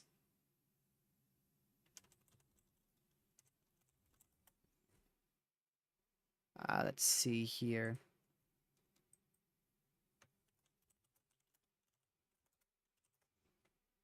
So that is the National Weather Service in...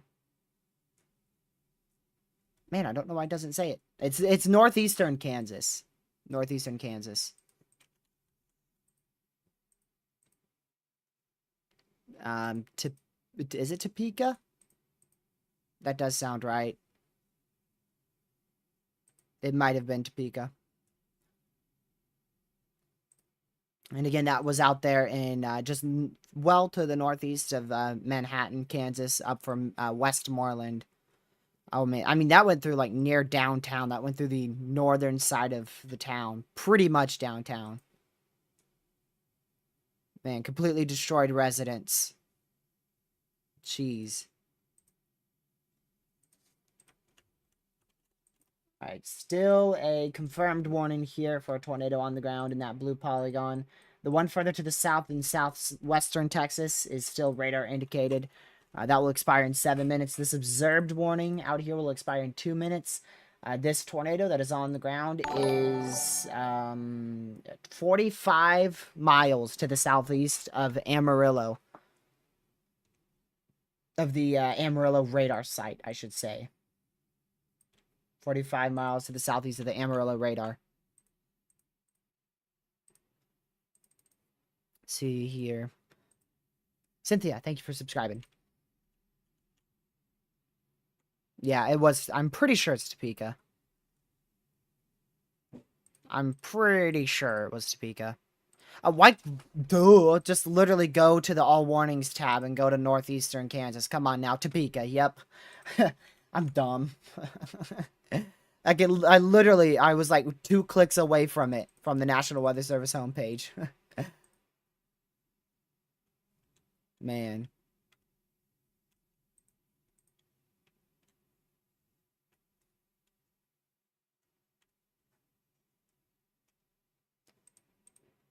So we'll keep an eye on this for sure. KFDA. I mean, I don't know what radar that'd be. Talking about this storm, there is no storm. KFDA, I don't even recognize that site.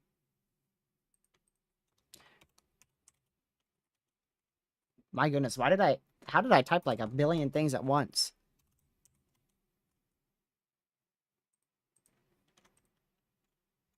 Wow.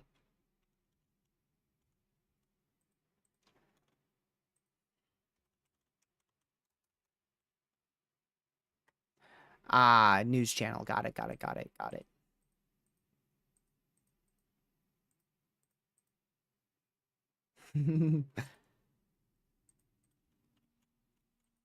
Yeah, so here's another 3D scan of this. We just got another one. I mean, like I said, I would just... Like, jeez, dude. That is pure insanity right there. That is just pure insanity. And the tornado is located right here. See that green? That's probably generally your wall cloud. So your tornado, if it is on the ground, would be located on the west side of that right here. If there is a tornado on the ground. And then we can also make this look cool too, just from doing like this. And then you can see partially into the storm too. So look at that. I mean, just crazy. And then we could do just the hail core as well. So we could just get rid of everything but the hail. So this is hail right here. Wow. Haha. Nightbot got a troll. Yeah, let's go. Good job, Nightbot. You actually got somebody who's a troll for once in your life. There you go. Get rid of that.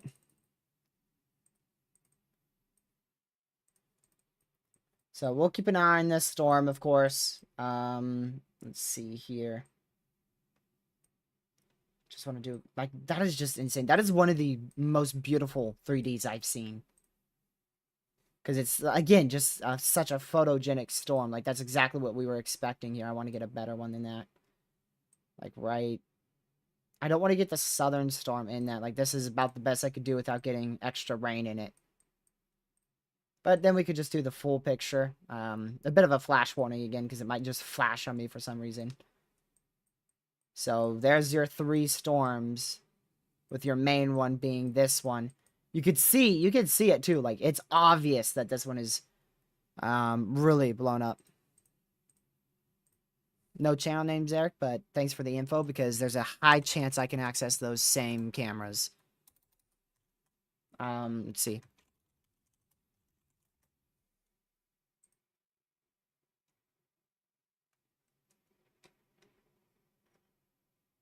All right, where are we again?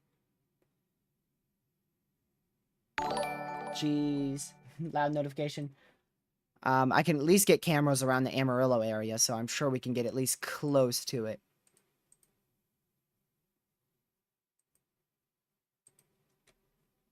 I'm sure we could get at least close to it. Let's see here. Yeah, I don't know if these are going to be pointing too well towards it, though.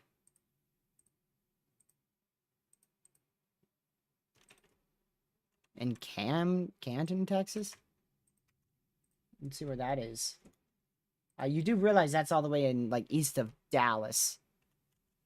I think you meant to say Clarendon. Wow.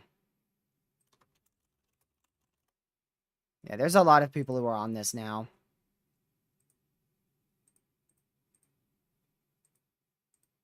Let's see here.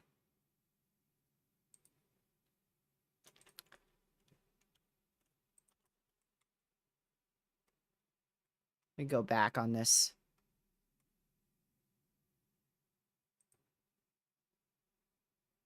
Oh, wow. Yeah, this has been on the ground for a while, too.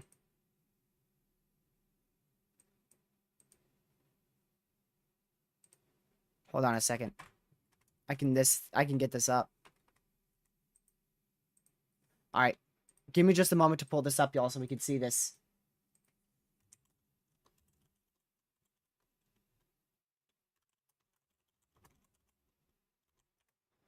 All right, so this is a, let's see here.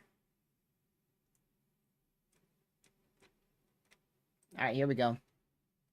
Yeah, this is a live look at our tornado from live cameras at the, from myhighplant.com or something like that. There's your tornado.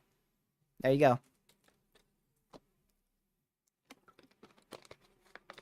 There's your tornado.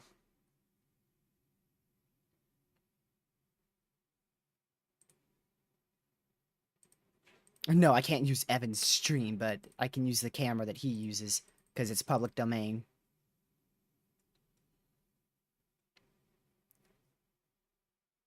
Oh, wow. Mike's on this too? Of course, Mike's on it. That thing turned around, dude. Thing literally turned around. Yeah, I saw that. I saw that it was a cone earlier. Wow. That is awesome, dude. That is crazy. Dude, stay away from these buildings. Stay away from the buildings that the camera's on, will ya? That'd be great. Just stay in the middle of a forest. Or desert. I don't exactly know exactly what terrain it's at here. It is over... Yeah, it's over just trees and some fields right now. Yeah, I don't think we could go back in this at all. But it was a really big stovepipe before. So there you go. Even though there's no CC on radar, there you go. Oh, it's starting to rope out. There it goes. There it is. Goodbye. Look at that little rope. Oh, it's back down. Never mind. Oh, nope. it's roping. It's roping. Dude, that is awesome.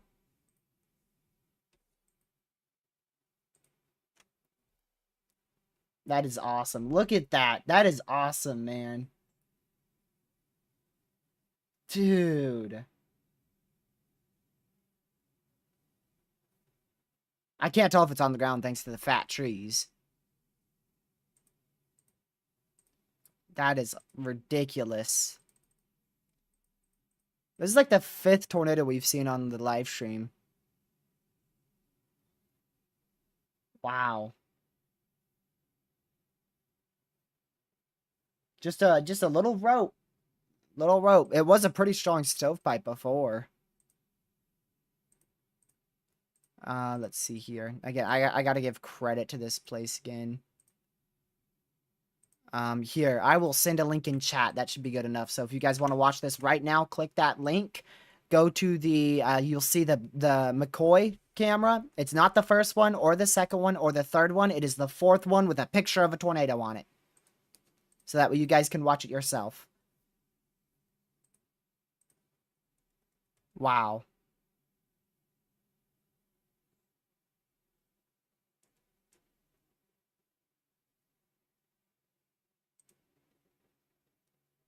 Dude.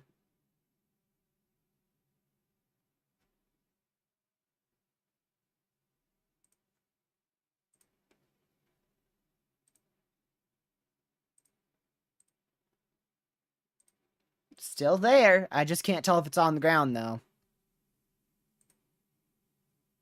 Wow. You think it's confirmed warning? Because it's still confirmed. It is. Yeah, it looks like it's very weak now. I can't tell if it's on the ground. It also looks like it's starting to become shrouded in some rain, too. I think it's gone. You could still see a very rapidly rotating wall cloud right there. That is where it's really, really rapidly rotating. But this whole cloud base is rotating. Just that area right there is extremely rapid motion.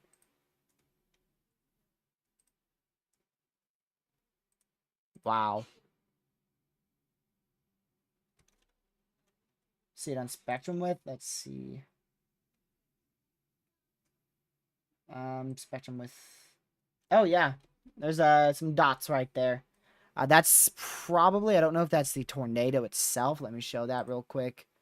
So there's the dots. I don't know if that's actually the tornado itself or if that's the wind from it. So that's either like the wall cloud that you just saw, those yellow pixels, or that's what was a tornado. Now it's shrouded in rain.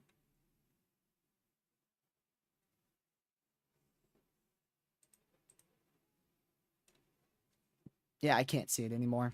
Yeah, there's a lot of social media reports now starting to flood in over the last 10 minutes of a tornado that was on the ground here.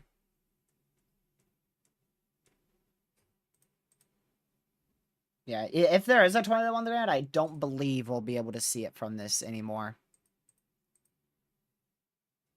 But that was an awesome view while we had it, that's for sure. That's for sure.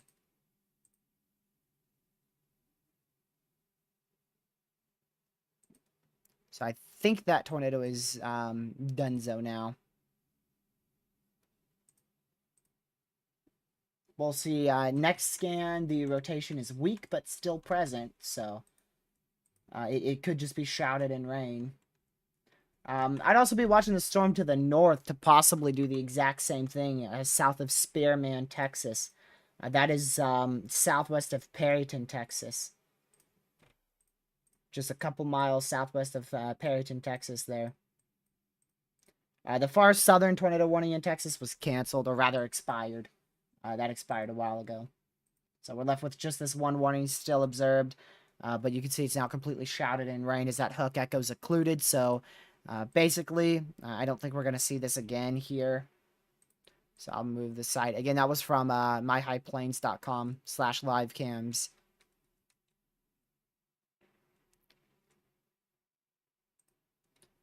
So let me see.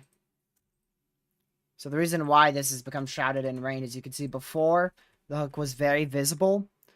Right here, this little notch. And then that little notch started to wrap up into the actual supercell. That's what we call a hook occlusion. So the hook echo is occluded up into the main base of the supercell. But, I mean, it's still very, very present. It is still very present. This could easily recycle here. Or do a meso handoff, one or the other. That northern storm I was talking about was this one, by the way. It still has some organization to go through, so it's not like an imminent tornado right now. But I'll definitely be watching that one closely. This has a cell merge that's about to hit it. A cell's about to hit our other storm here. Hold on. I still see it. Look at it. I don't see the tornado, but you can see the base of it right there. You can still see it. It was more present just a split second ago too. It's right at my cursor, right there. Now you can really see it. Really, like, look at that. See it? That might even, I can't tell if there's a debris cloud under it, but that is definitely a funnel imminent tornado right there. You can still see that. Yeah, it's probably doing a meso handoff, which is where it recycles on another area of rotation, really. Another area of rotation forms. And then, you know, the previous tornado dies, and then the new one tries to produce a tornado. This tornado was visible from over 10 miles away. Like, if you were in a good position to the south-southwest, you probably saw this tornado from a good 10 miles away, if not maybe even more. Alright, I don't see that very obvious area of interest that we had here. I'm looking to see if I see something like right here, but I can't tell if it's just rain or a tornado. But that's where I'm looking. I'm looking right in here. Right out in that area. Of course, the tornado's not going to be that massive, but I mean, like, right here is where I'm looking. This is going to try to recycle probably right over Clarendon.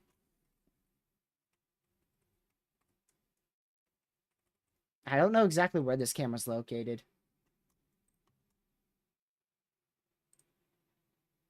You can see it zoomed out too. Look at it zoomed out. You can see that's, I don't exactly know 100% what that is, but that's probably some sort of inflow or scud to it.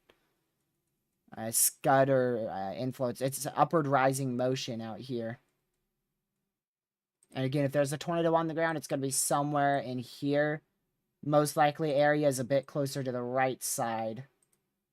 But it'd be somewhere in that rain shaft. So it's now a, it's not completely rain wrapped, but it is definitely rain wrapped. It's not like completely invisible. You may be able to make it out every once in a while there. I'm trying to see if I see something from the cloud base right here, but I can't tell at all.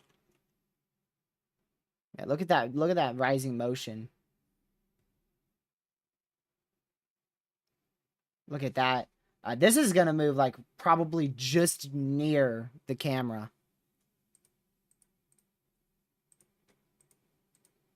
Like right next to the camera. Wow.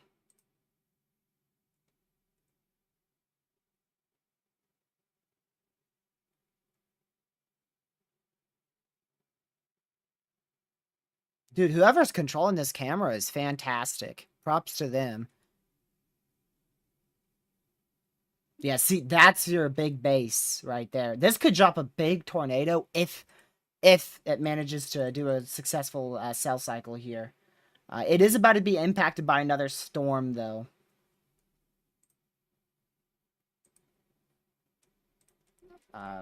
Wow. Yeah. It's about to go through a cell merge here. But if it didn't go through that cell merge, this would probably drop a big tornado somewhere over here. I mean, because you could see all the rising motion all up here and all over here. And just the big main cloud base right there. And if a tornado touched down, it would be right in the middle of that, right here. So you'd see a funnel or something start to try to touch down right there. But we don't see that. And it's probably, like I said, going to be impacted. It's going to be impacted by the cell here. Another storm's going to impact it from the south. And then after that happens, so in about, I don't know, random guess, 15 minutes from now, 10, 15 minutes from now, it's probably going to attempt to produce another tornado. All right, we are back to a normal tornado warning. You'll hear that beep in just a second.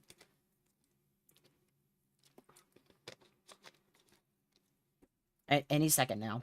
There you go. Tornado warning for Central Donley County in the Panhandle of Texas, Donley County in Texas. So let me show you why this storm's dying out. So we've got another storm from its south that is about to slam right into the inflow of it. So remember, the inflow of a storm isn't just like 2 pixels, right? So for instance, back here, there you go. So the inflow to this storm would be like all right in here. This whole chunk would be the inflow of the storm. It wouldn't just be like this little pixel here. So it's going to be like that whole thing. So if you get a cell merge, for instance, let's say it has that same inflow, right? Let's say that's the same exact inflow. Look at the storm to the south. That storm to the south is now in its inflow. So that's going to cut off its inflow. Basically, the storm to the south promoted it to occlude its hook echo and, the tornado to die out. This is also now warned for 3-inch hail. Also warned for 3-inch hail, too.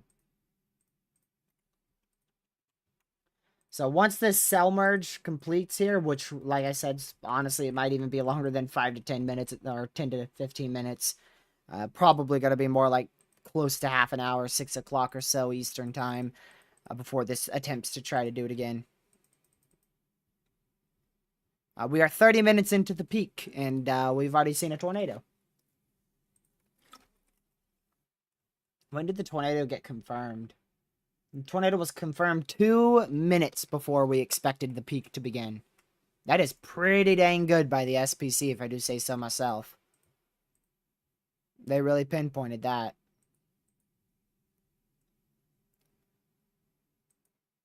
That is good on the SPC right there. Our chaser will be going live very shortly here. I really hope he's diving south. I really hope he's diving south here. There's a little bubbler starting to go up near Garden City now. Yeah, you can see that little puff right there, south of Scott City, north of Garden City, Kansas. So we'll see if that does anything. But I mean, I wonder where your main storms are. I wonder where your main storms are over here. I don't know. I totally can't see a big fat and what looks like a nuke over here in Texas. That's the crazy thing about storms. Like, literally, I told you this stuff would go complete kaboom. I mean, we've seen... Oh, it's cell split. Oh, look at that. That really helped increase the tornado potential right there. Are you kidding me? A cell split. That really helps with tornado potential. Seeing a cell go off to the north and this storm becomes a right mover. Dude. That's an immediate... That is an immediate sign of a storm that's eventually going to try to produce a tornado. Once you see a cell split. I haven't seen a cell split like that in quite a while, actually. Like, that is a classic case of a cell split. Where you have the left mover, quote-unquote left mover, moving northeast. And then the right mover, which is now moving dead east. And after this cell merge here, it's going to definitely try to do it again. But then it's going to have another cell merge to get through, too. And that's why we're anticipating the tornado threat to stay relatively on the lower side.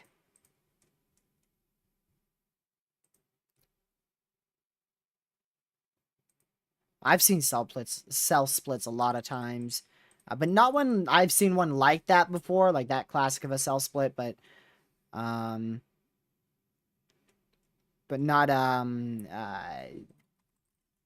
you know, not in a little while, is what I'm trying to say. Not in a little while.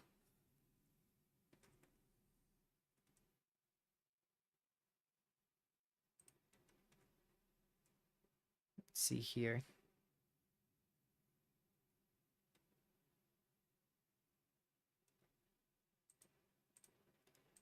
All right.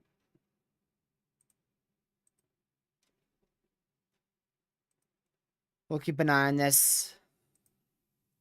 And we'll see what it ends up doing later down the line. No idea. Let's see. So, yeah. Alright, once again, y'all, now that this is slowed down, right now we still have that active warning. But there's no tornado on the ground. So if you guys could real quick share this with as many people as you can. Hit that like button. That's what matters a lot. And of course, it's up to you. But if you want to stick around and you know, become a part of an often streaming weather community, make sure you hit that subscribe button.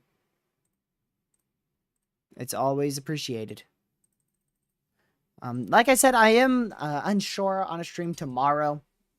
I'm unsure on a stream tomorrow because I don't know when I'll be back.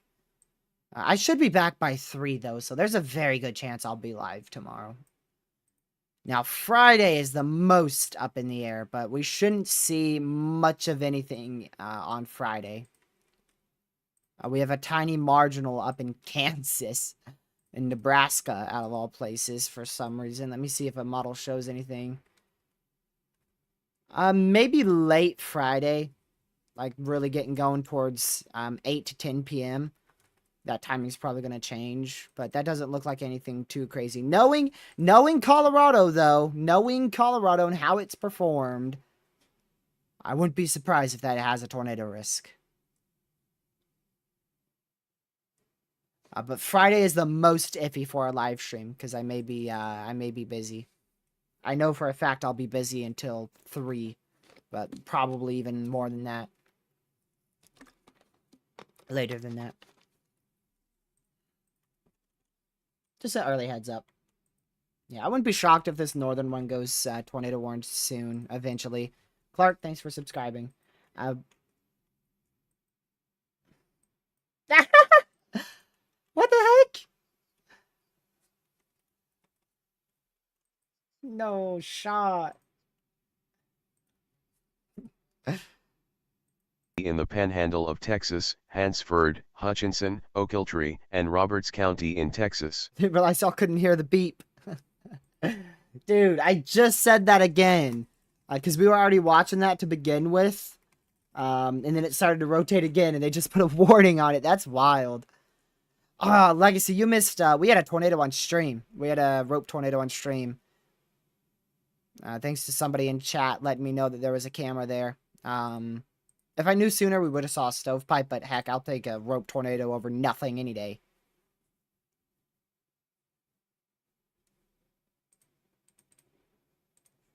As long as it doesn't hurt anybody. Which I saw, I have another, somebody else just added me on Twitter. That's Mike, person I was talking about before. It doesn't look like it hit anything except for maybe possibly a road and mainly grass and fields.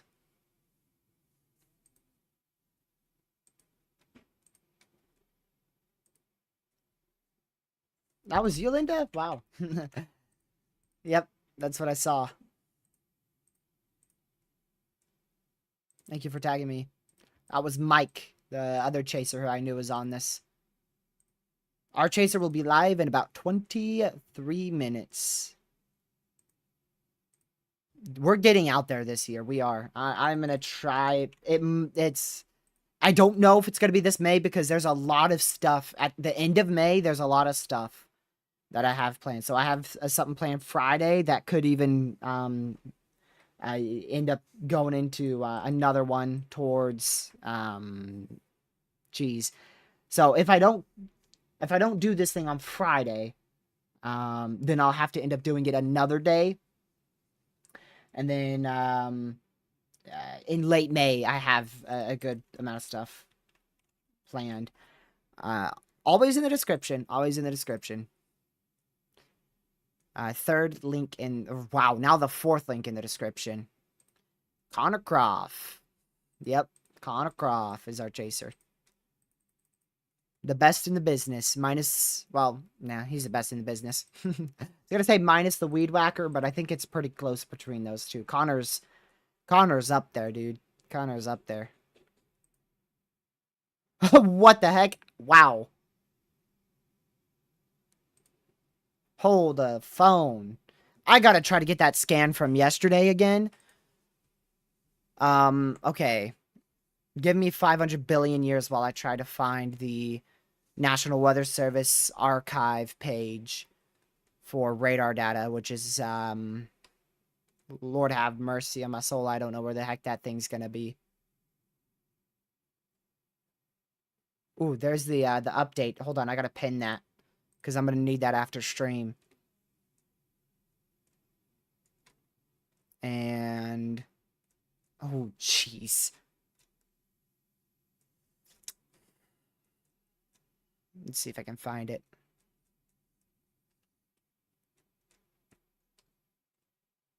Yeah, I don't think I'm gonna be able to find that.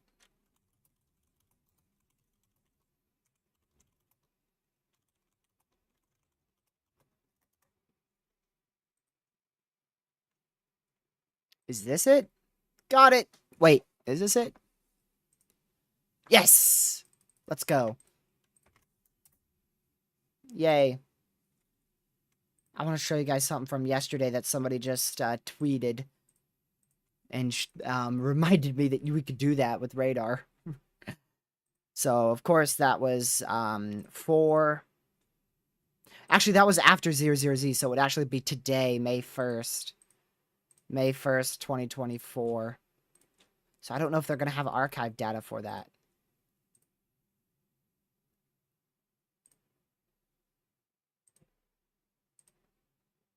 Yeah, they don't have it for 00Z yet. Dang it. I'll have to look at that the next day. I'll put that as a note to see that tomorrow. I'm not going to show you guys, though, until I can stream next, because that would be awesome to show y'all. They did also confirm an EF0 from yesterday in southern Iowa. Strongest tornado outbreak of 2024. Easily the most recent one. April 27th.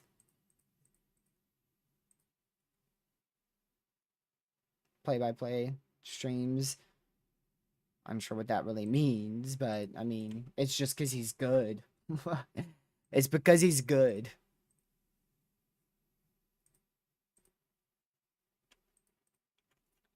Let's look further south here. Yeah, honestly, these are gonna take a while to do anything. Um, just they're messy like yesterday. Like we already saw that one do something. You did miss. We had it on stream. There was a stovepipe tornado, but we ended up missing that because I didn't know there was a camera on it. But we did see a rope tornado on stream. So, not a random EF6, but a decent tornado. Photogenic. You could see it from over 15 miles away. Yeah, yeah. Pretty good. Pretty good. You did miss something. But no EF6. Especially not a anti-cyclonic EF6 like what could have occurred yesterday. That's only been rated EF1 right now, which I'm sure that's got the whole Twitter community. Oh, why is this had EF5 wind speeds? Why is it not EF5? And I think that was actually the that might have been the anticyclonic one that has been rated high in EF1 so far. I don't know if that's the one that actually had the EF5 wind speeds. Like I said, there was two strong ones. There was the one that first formed, which had EF5 wind speeds over 220. And then the anticyclonic one, which had wind speeds over 120. So I'm unsure exactly which one they've surveyed. I don't know if you saw it, Isabel. They did confirm the EF3 yesterday. EF3 yesterday, and whatchamacallit thingamabobber.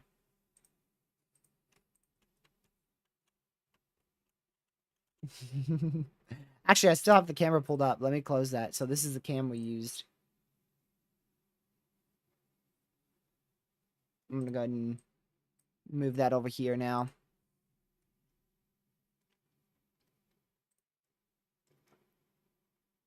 Yeah, there's still a little rotation with that, but it's no organized area yet. I'll keep an eye on that. If this manages to start spinning up a couplet again, we'll look at that right away.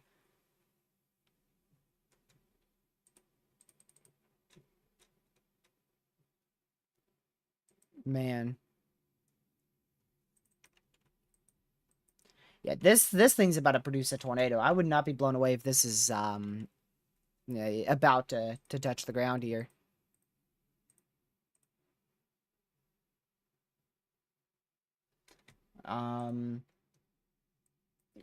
Connor's either gonna target this storm, or he's gonna target the little tiny little tiny cloud out there south of Scott City, north of Garden City, Kansas. I really hope he goes out here. Because if he targets that little tiny thing, it's probably not going to do too much until, well, maybe it might start doing something in like 45 minutes.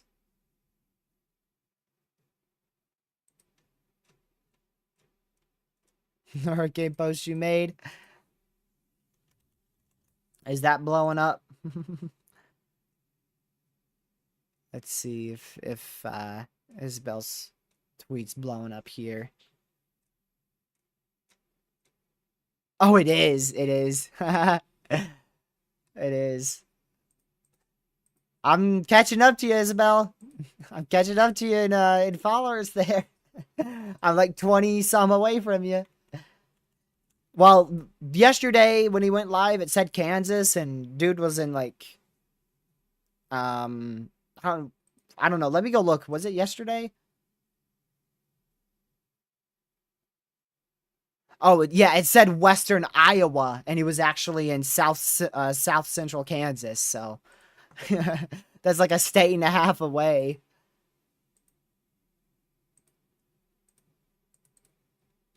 Because his target area can change. He schedules those like 24 hours in advance.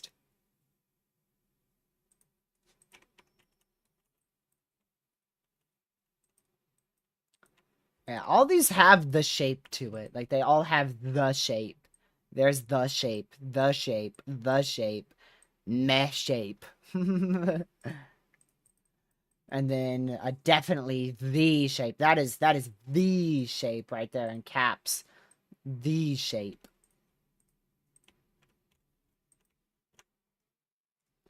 In April, mine was like, let's see. I know it was well over 500K. Just under 800K. And that's the most I've had in so long because I actually started tweeting. Like I said, ever since I started to just straight up ignore and mute the drama, Twitter's been fun to post on. I know, right? Twitter fun.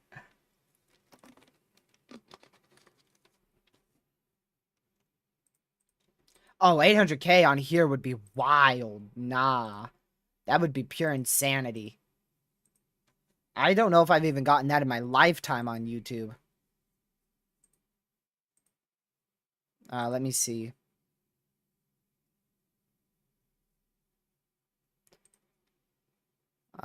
Shoot. I don't know. Oh, I have definitely gotten that in my lifetime. What the heck, dude?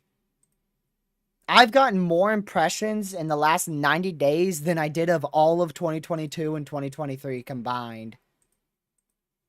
That's crazy. That shows you how much you guys have been pushing me out. That's wild.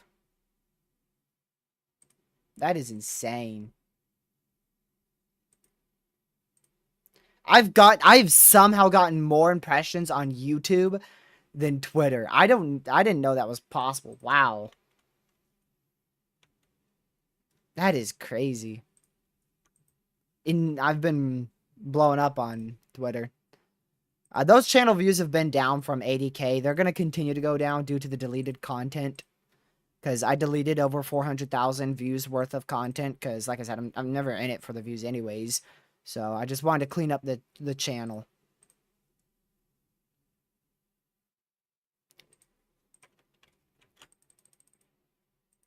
And it looks so much better. Let's be honest. Not having, like, 9 billion streams on the channel that date back to freaking 1998. Actually, it was literally, like, not that long ago. But, like I said, I kept the very old stream and my first video, my first stream will never be deleted. Now, I might unlist it at some point. But, because I always want to have that. I always want to let people know that I didn't just blow up overnight. And I'm glad I didn't, because it's a learning process with YouTube. And if you guys are trying to grow your own channel, I've got a lot of things for you. Never self-promote on other channels. That just hurts your reputation. Don't comment on other people's posts on subscribing. Don't get other people to promote you. Unless you're doing collaborations and promoting each other and helping each other. Don't follow for follow or any of that crap. It's just going to hurt you. And you gotta be in it for the long haul. If you're not in this, like, you gotta put 4-5 years. You gotta expect to put years of effort. Like, if you can't stand to see that viewer count at 0 for more than a year, then you're not gonna make it. Because you got to be in it for the long haul. You can't just expect to explode overnight.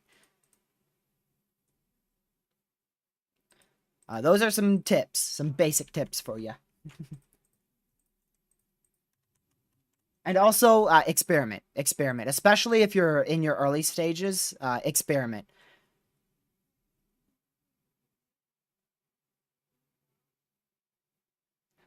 Experiment with thumbnails and everything. With what works the best with your thumbnails, and also never clickbait too, because that's just dumb. I'm pretty sure that's against the TOS if I'm not mistaken. Pretty sure you could get a strike on your channel for that. Let's see. Ben, this all got because of impressions. We started talking about impressions on Twitter, then YouTube, and then I started giving advice on how to grow. But yeah, I mean, we're still at Tornado One. He's here. The southern one. It's meh. Each 3 to 7 hours. Now, see, Levi, I do have some advice for you. Your channel is a bit hurt, is really what you could call it. Because you have 6.8 thousand subscribers, and the YouTube algorithm knows that something fishy has occurred with that channel somehow. So you may not be pushed out as much as you actually could be. So just a heads up. I don't recommend this, but sometimes it is better to just fresh start your channel at that point. You would be taking a risk, but it could pay off or it could collapse. But your channel seems a bit hurt because that subscriber count is so high, and you might have been inactive or something. I mean, there's just YouTube knows something fishy happened with that channel. What the heck is that? Hold on, I gotta refresh this. Oh, that was a while ago.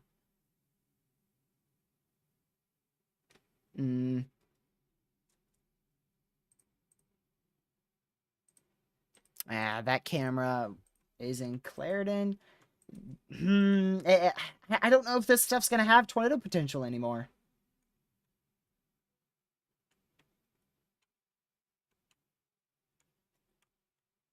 Ooh, now that might.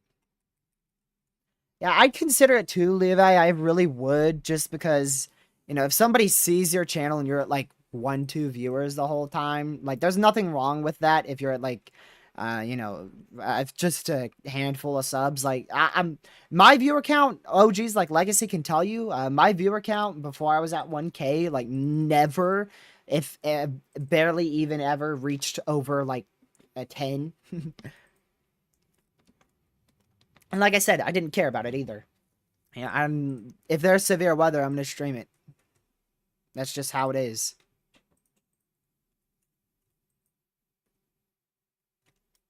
Let's see here. So the tornado warning to the south. This one here still warned for 3-inch hail. 90 mile-an-hour winds. Jeez, no, 9 more minutes, and it's warned for 3-inch hail, as well as, of course, the potential of a tornado because it's tornado warned. And the one up north is, of course, tornado warned for 8 more minutes. That's for 1.5-inch hail, so nothing too crazy there. Yeah, and plus, Levi, you already have like a presence on Twitter too, so you could get right off the bat, you could probably get a couple, maybe not 100, but probably like 10, 20 subs just off your Twitter account, possibly. So, I mean, it's fully up to you, obviously, but it's just something that I would personally consider. I mean, when Lucky went inactive for 6 months, I told him that, I mean, at this point, like, YouTube's just not going to remember you. Because it's all about consistency as well. It's all about consistency. You can't just disappear for 6 months like Lucky did. But, I mean, he did perfectly fine, recovering for 6 months and redoing it. Yeah, that's what I was looking at. That cloud formation. I guess I'll show that too. I'll just watch it myself. It's nothing over the top, but oh, now that is getting its act together. Claritin. So here's that side again. My planes. What is it? My high planes here. And you can see it's trying to get its act together. You can see some clouds moving in different directions here. There's no organized area just yet. But by the time this tries to do it, like, look at this. So, not that storm. See how it's already trying to hook and trying to get a little Larry rotation? It's already trying to do something. But by the time it tries to do that, this thing's probably going to get demolished by the storm to its south. Now, if this could keep moving up northeast, and this could stay northeast and kind of stay away from it, and there's like a, just put an imaginary border between the two, then this storm's definitely going to have a really good shot at producing a tornado. Oh yeah, that's really trying to ramp up, dude. That is really trying to ramp up.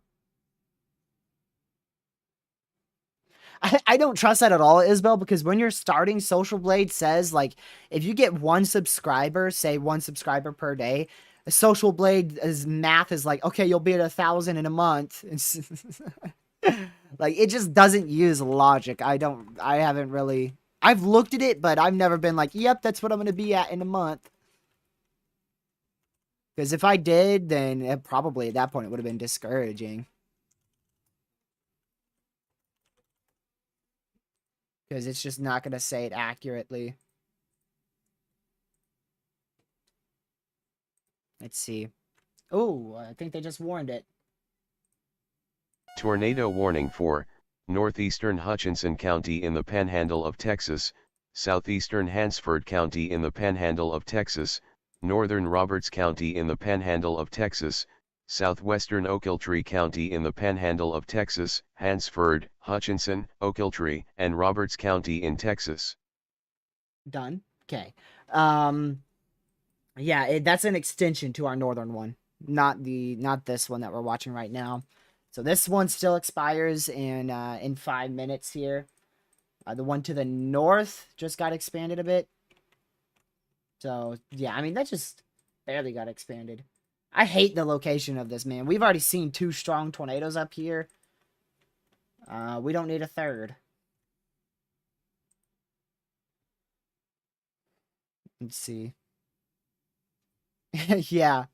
Yeah, exactly. I mean, it's unrealistic. On Twitter, it's unrealistic to expect more than like 2 followers a day if you're a small account. And Social Blade just goes like, yeah, you'll be at 1 billion next week. Dang, that is some damage and a half. No wonder why they upgraded that to EF3 in Westmoreland. Wow. Dude, I just saw that. Because someone I follow reposted it. I'll repost that too. Jeez, that's from the tornado yesterday. Wow.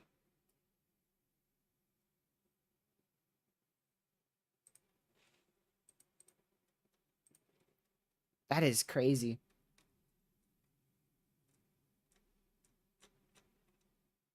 We'll keep an eye on this storm. This is the southern storm. Oh. Okay, that just went toward possible. I don't know which one.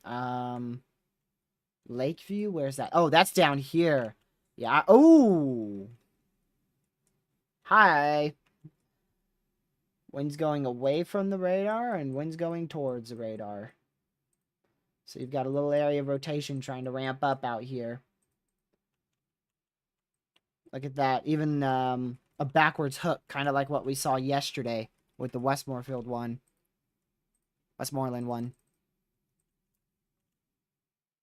We'll keep an eye on that.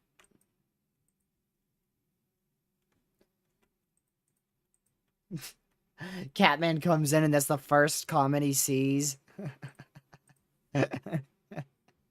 Welcome, Catman. What's up? I missed a mod in here. Nah. Everybody except for one troll's been behaving fantastic. We just got a tornado watch that includes Dodge City, Scott City, Kansas, and Great Bend, Pratt, Hayes, Russell, Liberal. Now in tornado watch. Same text, softball-sized hail likely. Or that actually says scattered hail up to softball size likely. Whereas the tornado watch out here towards like east of Amarillo and the Panhandle of Texas is for widespread softball likely. So here's your new watch that just got issued up for Garden City. They just put a watch out there, 40-20. So that's much lower probability. Everything is much lower probability on that. The tornado threat is only 10% lower, but everything else is like considerably less compared to this watch down here. They still haven't issued a watch out here towards San Antonio, but that MCD is still there. MCD stands for mesoscale discussion. It's a highlight area of severe potential. Now this is warned for 1.5-inch hail. However, it expires in like less than 60 seconds. So we were very busy watching our tornado warnings, and I did not see that get issued. That's a pretty good area of rotation. I'm not fully convinced that's rotation and not like contamination or clear air. Oh, they're moving the camera. Why are we moving the camera? Where are we going? Whoa, I feel like I'm on a merry-go-round. What the heck is this? I feel like I'm on one of those spinny things at the playground, man. I get motion sick very easily. I'm doomed for what I storm chase, man. I'm doomed. I'm done. I'm done for. Gracious day, they're moving it so much. Yeah. I'm not convinced that's rotation. I wouldn't be shocked if that just, like, completely vanishes the next scan.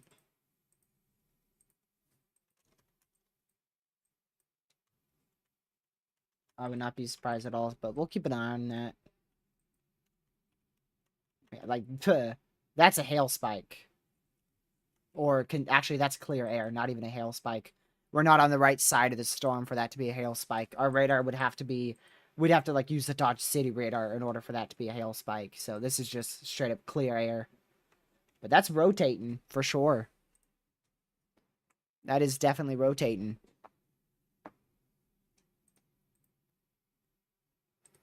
So we'll keep an eye on that tornado warning. Let's see.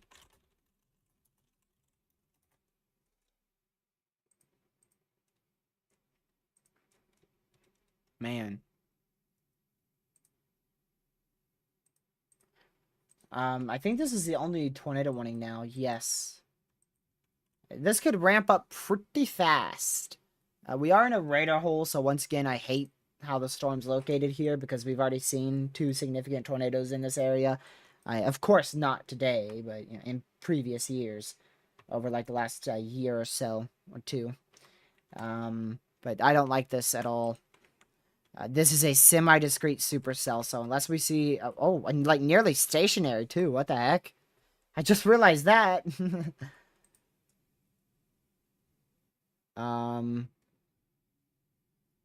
Let's see. Now it's starting to move.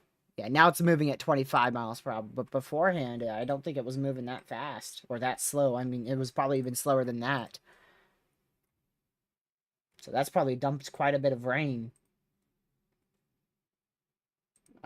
Yeah. Estimated values already at an inch and a half out there. That's not like a whole lot, but for like an not even an hour of rain, that's quite a lot. I mean, it really started to pour at 14. It is currently... okay, so yeah, that's like 50 minutes of rain there. And an inch and a half is quite a lot for 50 minutes.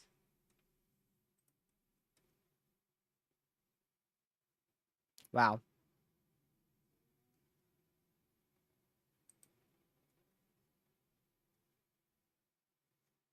April's been insane.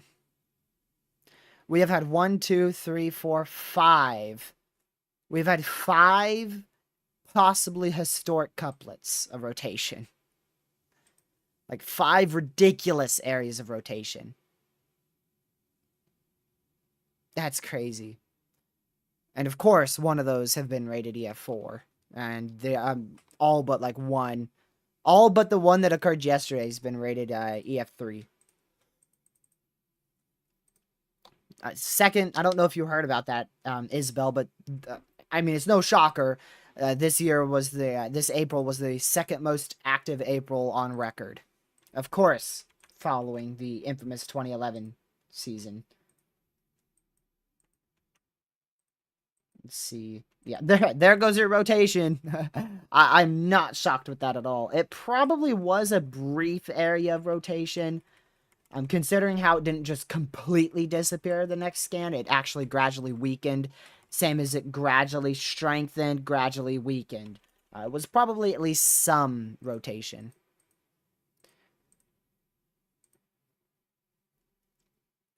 Yeah, over 280, yeah. Yep. Absolutely crazy.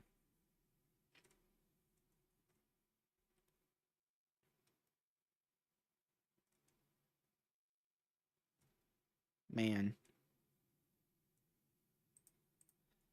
Ooh, almost clicked on that by accident. Would have played chaser audio there.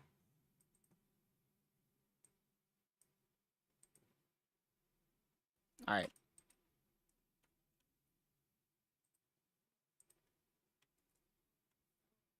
Let's see here. Alright. I was just checking something, y'all. Matter of fact, I need to check meso analysis. See what this environment looks like now. Because I haven't checked it in 2 hours. Jeez. I last checked it at 4. Jeez. Wait, that means we're like over 2 hours into the stream. Yep, we're at 2.5. Or about 2.5. That's crazy. That means I'm almost done what I need to do here. But we're going to continue beyond 3 hours with this activity. Alright, I just had to check something. So... What about that northern storm? Seems like there's just a bit more wind shear on the northern storm, but the way more favorable environment overall, thermodynamics and kinematics, like completely combined, is definitely in front of these storms here. That's definitely the more favorable area, but because this is semi-discrete, it might just be a better tornadic storm. And there is a local favorable environment up there in Kansas in front of that little tiny storm over Scott City. That's actually quite favorable. But I don't know if that's going to be able to grow quite upscale. Let me look at the capping there. Yeah, so we got like at minimum 1,500 joules per kilogram throughout the atmosphere. So plenty of CAPE.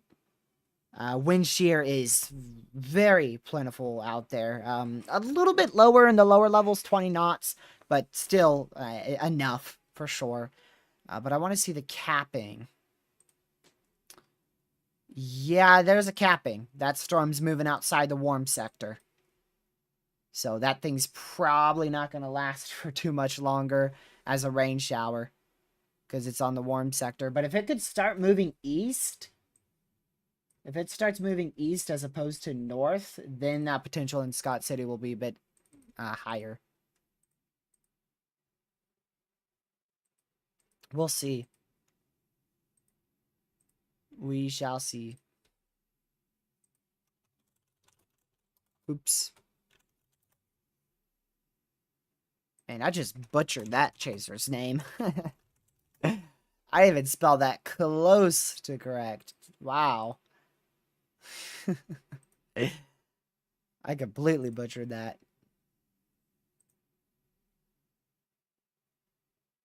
Man. So tomorrow's live stream will be late. It won't occur before 4 p.m. I can tell you that. Let's see here.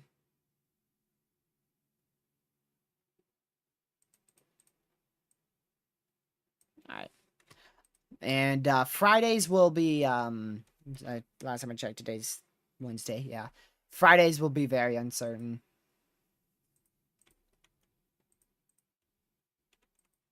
All right. Yeah, this is really the only interesting storm right now. Like, that's really the only interesting cell. We've got the ones in southern Texas that are still producing very large hail out there. To the south now, let's see. Now 30 miles to the southeast of Fort Stockton. Got a random severe out there in Mexico, Texas. Just right over Mexico. I know we've actually had a few people from that area tune in to the stream. Y'all are in a severe, so just stay indoors, away from doors and windows. That's a very slow-moving severe, too.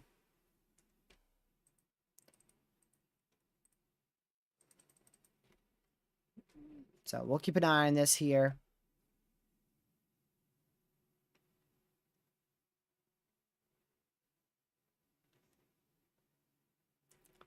Alrighty.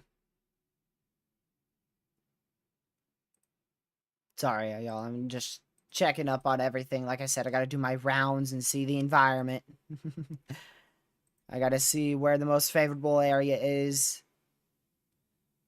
I mean, I really don't see... Let me look at southern Texas, too, because I didn't look much down there. Yeah, nah. The best tornado environment by far is with these storms here. But like I said, because they're kind of clustered? That's not even a word. Clustered. I think this storm's probably going to have the best chance. I wouldn't be shocked if this is... We have a chaser on this? Like, that is doggone impressive. Let's see.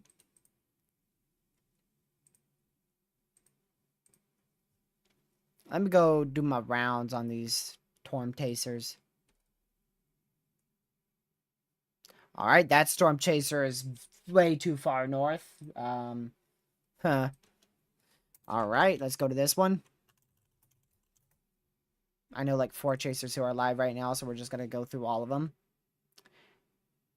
Dang, bro, you're too far north too. All right, what about this one?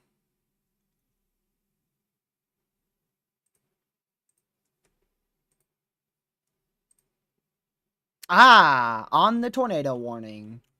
There we go.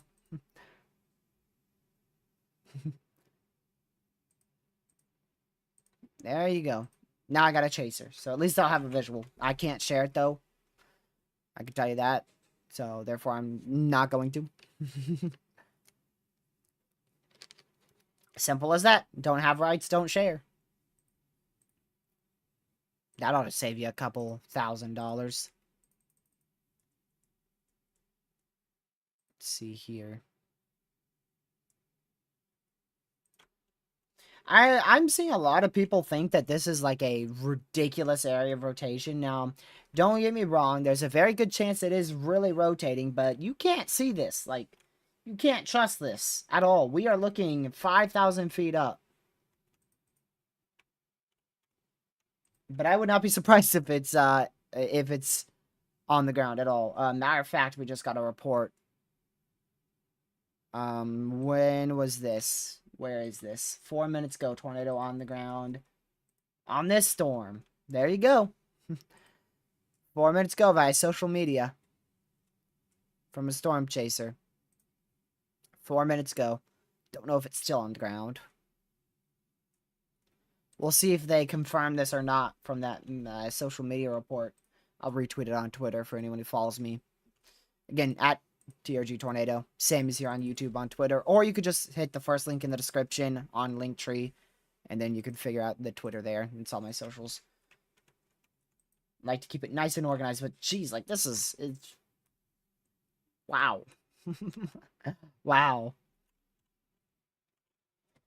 That is a wow storm right there.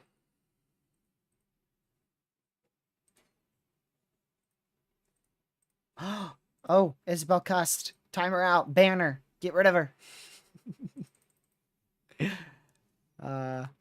Man. Yes, that's considered a cuss word.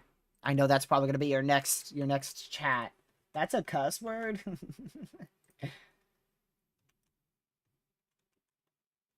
Man.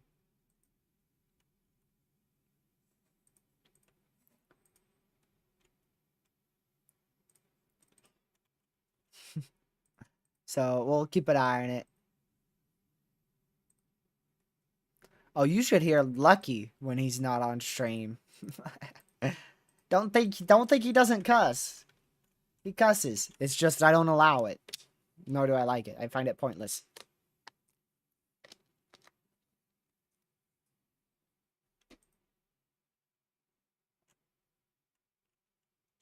Wow. I'm just waiting for the next scan and just like the area rotation to go poof. We'll keep an eye on that. Regardless, the structure is beautiful. Like, regardless. Like, this is a chaser's dream here. As long as it's not over houses, it's a chaser's dream. Yeah, it's over some mountains, so it might not be a chaser's dream. But it's definitely, it's up there. Oh, this is going to be beautiful. Let's do the 3D scan again, y'all. Again, just perfect. Just perfect. Absolutely perfect. Look at that. Overshooting top and all. Wow. Another photogenic supercell right there. Look at that.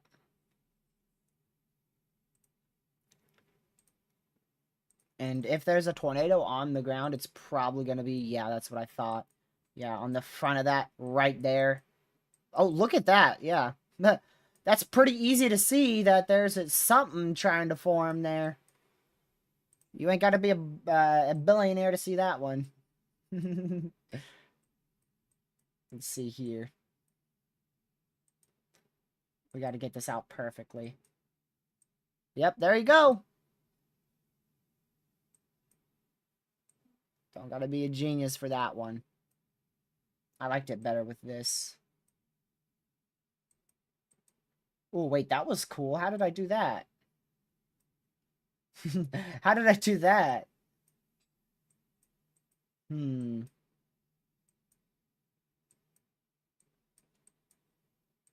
Man, I like did this was like up here. I did this like here. That was up, and then this was back up again. Yay. Yeah, that makes you see it easier. Regardless, you could see it. You could see it. Oh, well, y'all can barely see it, actually. Let me zoom out more. There you go. Yeah. See it on the left edge? Right there. Right there. Now, that's not a tornado. That's just the structure of it. That's just the structure of it. But somebody did report a tornado on the ground with this, with very much viable picture.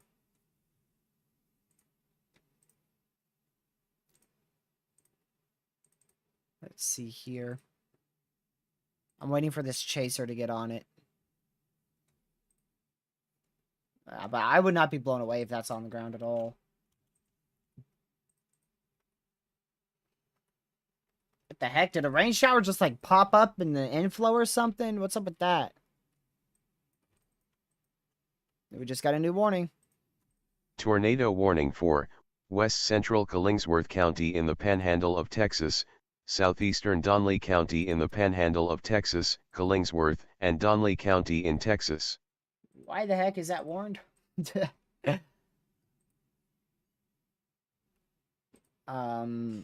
Okay. Where's this radar indicated rotation? What do y'all have a Dow on this thing again or something? Dude, that is still wild right there.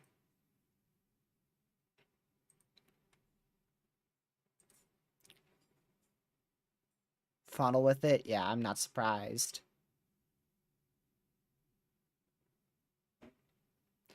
I would not be surprised at all.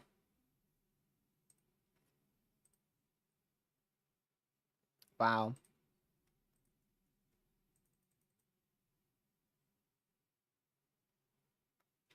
Go back here real quick.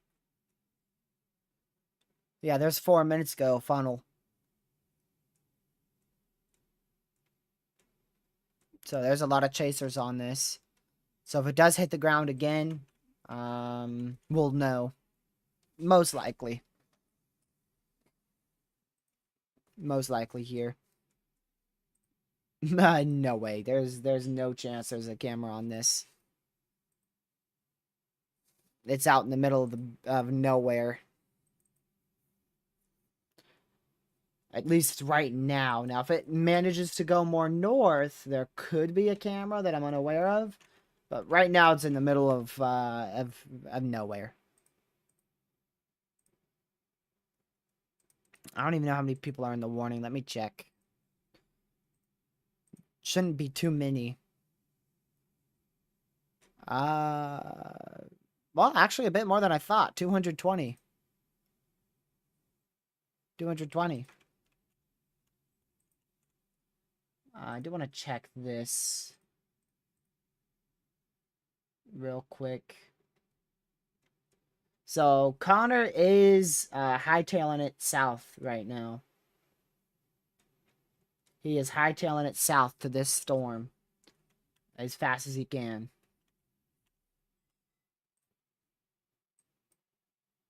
That's where Connor's going. So he's booking it south right now. That's why he delayed his stream, because all he's doing is driving south. So once he gets closer, he'll go live. He might go live here in 5 minutes. He might push it back more.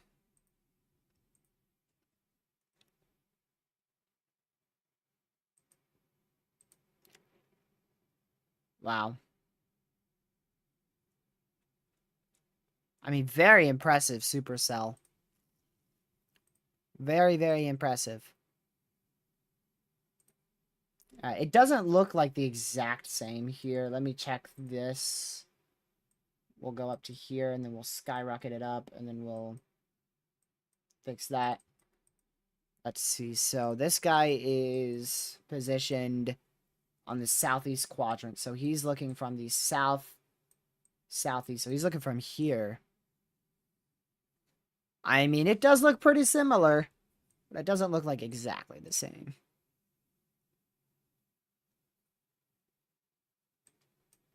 Most of the time, they look like nearly the same. There's more rain in real life, so it's a bit more hidden.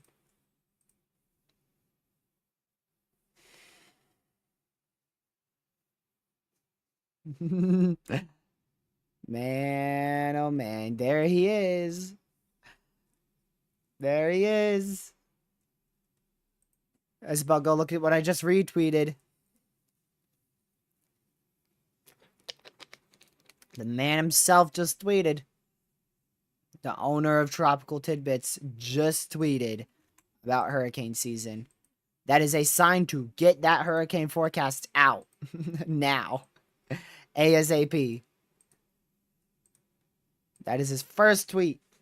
First tweet about this hurricane season. He might have tweeted about it before, but that's like his first.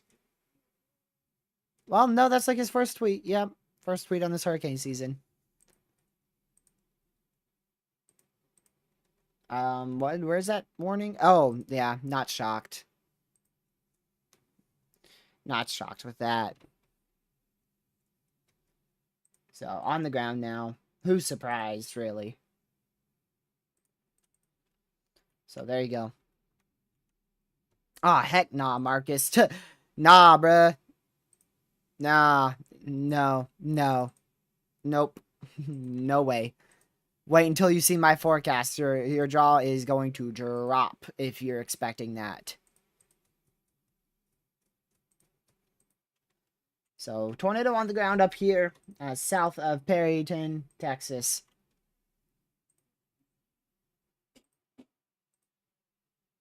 South of Perryton, Texas. Tornado on the ground. We have a. I'm looking at a chaser feed here, and he doesn't see anything at the moment. Ooh, actually, he does have a pretty good visual of it. It doesn't look to be on the ground, though, but it's hard to tell. Let me make sure you guys are muted, so that way I could just listen into his feed real quick. Let's see here.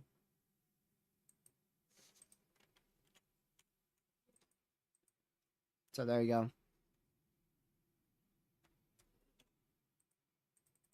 So we'll keep an eye on this for sure.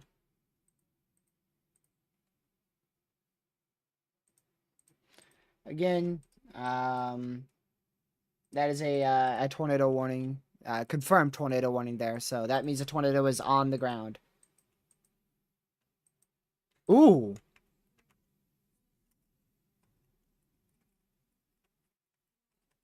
Look at that. Yeah, I wouldn't be shocked if that's about to go warned.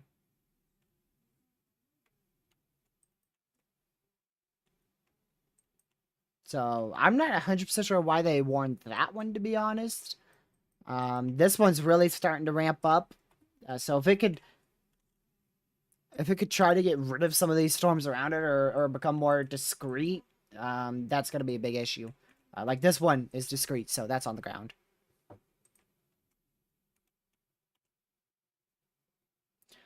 Let's see here. Nah, that's clear, yeah. So you've got your hail spike up here, you've got clear air down here. If there was a strong tornado on the ground or anything very viable, you'd see a nice big old dark blue over here. Right on the edge of that CC. So that's too far to the east for a tornado. Plus, we can use spectrum width to also confirm that this is most likely clear air and or inflow. So, yeah, that's not a tornado debris signature on radar. Not only that, I'm watching a chaser who does not have a tornado on the ground, so whilst it is a confirmed warning, so we are going to stay on this scene, I don't see a tornado on the ground with this chaser. So we'll keep an eye on it.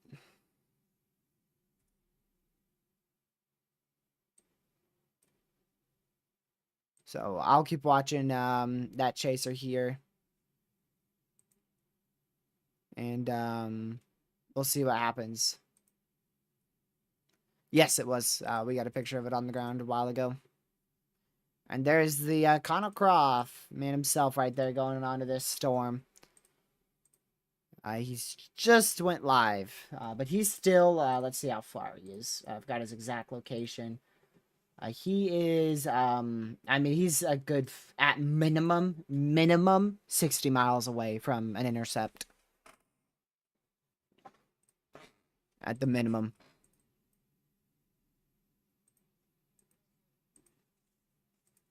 So we're going to watch this as it moves up to the northeast. Again, we are at a confirmed warning, which means a tornado's on the ground. However, we have a clear view from chasers that there's not a tornado on the ground at this exact moment. However, there was before. So regardless, either way, you need to be seeking shelter if you're in this warning, which again is south of Perryton, Texas. Out here in extreme northeastern panhandle of Texas. On our nice, beautiful radar dead zone. Let's see further south.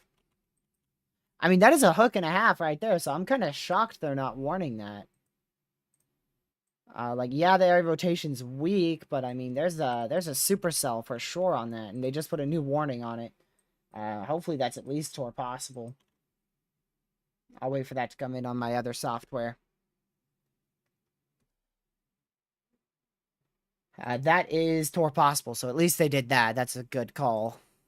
So, you know, if it becomes more tornadic, they'll upgrade it later.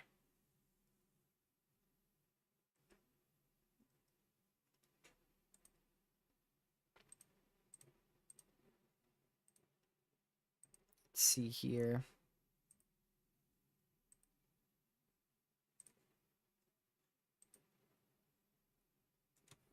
Yeah, he's still pretty far. I mean, he's getting there. Yeah, there's Connor's updated location. I mean, he's getting there for sure. He's only 40 miles away now, so actually he's gotten very, very close now. If he can find a direct southern option, he can get there fast, like in less than an hour. If he can get a direct south option east of Perryton, Texas. So Connor's going to be on this in like 30 minutes to an hour. That was his old location where I said at least 60 miles away. That was his old location. That didn't update. So he is from the location that I thought he is 40 miles southwest of the location where I thought he was. So he is much closer than I thought. Yeah, there's been reports of multiple very brief spin-up tornadoes here with these storm in Perryton. How the heck is that not warned? Like, that is an imminent tornado and a half. Please, tornado warn that. Oh, y'all, there is not a tornado warning on this, but please seek shelter right now if you're in Lakeview, out here towards Plaska, north of Tampico, in Texas, because that is a imminent tornado. That is a hook and a half with that. Hopefully that breaks up next scan, because if not, that is really bad. That is really rapidly developed. Is it near I-40? So, let's see. I don't even know where I-40 is. So these storms are south of I-40. So I-40 is up here. This is I-40. And we're watching these storms south of I-40. We've got storms well to the north of I-40. This is our confirmed warning. Well north of I-40 out here, southwest of Perryton, Texas. And then south of I-40 out here in Texas, there's 2 tornadic storms. This one's tornado warned, although I really don't see anything crazy with it. And this is a ridiculous supercell. This is yet another classic supercell here. Very, very, very interesting cell right there. But it doesn't have too much time to produce a tornado. Because it's going to get hit by this cell that's going to be moving up to the northeast, and that will hit the hook echo. And most likely weaken it. So, if it's going to produce a tornado, it's going to have to be pretty soon.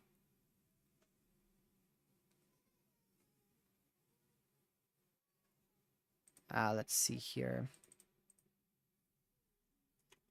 Gracious. Gracious. The next scan is even crazier. Wait till this new scan. It's even more crazy. There's that one up north. It's always 50-50 how close are we, but if you get a storm that impacts a hook echo, there's a pretty good chance that hook's not going to survive, but after that cell merge completes, it's a 50-50 on whether or not it tries to hook again and produce another tornado. Or West Central Hall County in the Panhandle of Texas, East Central Briscoe County in the Panhandle of Texas, Briscoe and Hall County in Texas. Honestly, that should have been warned. Like, being realistic, that should have been warned like 18 minutes ago. We saw that 18 minutes ago. That was starting to really ramp up. So, that warning was very late. But, I mean, at least it's warned now. That's what matters. But it should have been warned a long time ago, to be honest. Because that is a very strong area of rotation right there. Now it's actually started on a bit of a weakening trend. We'll see what it looks like next scan. Still our observed warning up here. Southwest of Perryton, Texas. I do want to check on our hail sizes here. Okay, nothing is larger than 1.5 inch hail right now. At least on our severes. However, we do, on this observed tornado warning up here, it is actually warned for a 2-inch hail. And, of course, a tornado on the ground. Yeah, it's a very weak tornado if it's on the ground. Like, it's just been trying to produce a very weak rope multiple times.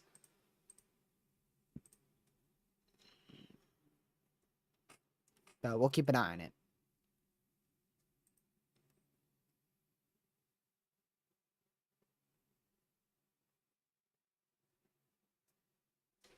It's prime, man. It is prime and a half. Hurricane season's here.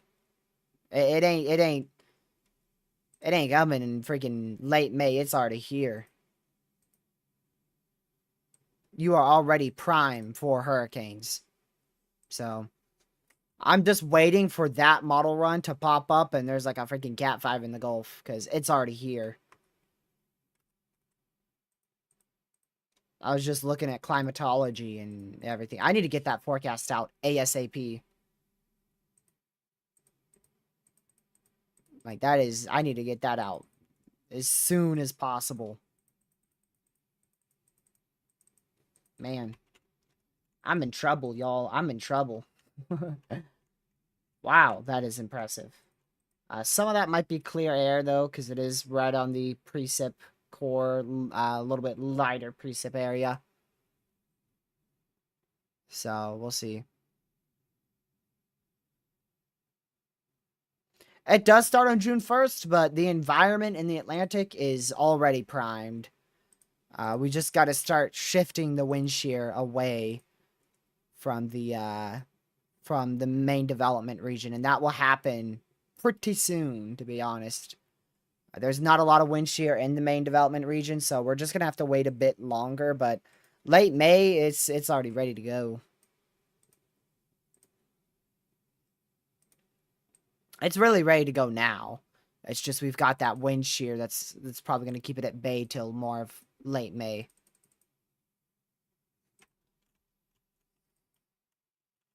Let's see here.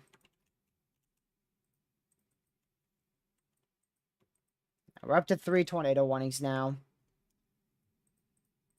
Up to 3 warnings. I might have to work on that hurricane forecast, like, just do bits of it. I might just have to do bits of it with the spare time that I get between live streams. Because it's Wednesday. I'm going to try to get that out on either Friday or Saturday. I've got to try to get it out, like, ASAP. We don't get severe weather in Virginia, so... Proxy, realistically, I don't see anything for us anytime soon.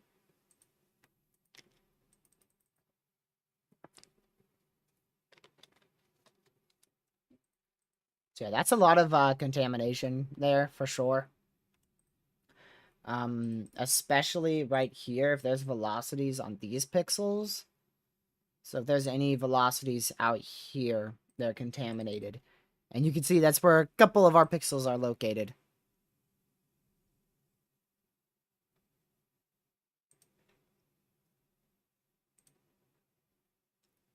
Let's see.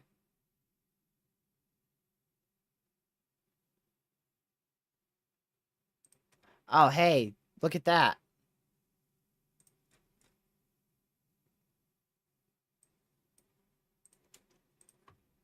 This is today's discussion. That is today's discussion. Look at that.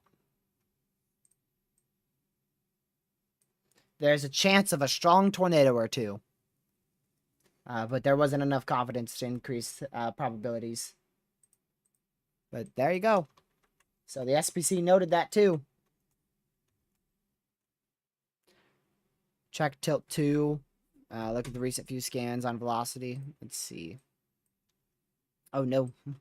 Hold on, let me zoom this out. There we go. Oh hey, look at that. Wow. That is contamination mayhem. I don't know exactly how much of that is really good rotation, but a lot of that is probably contamination.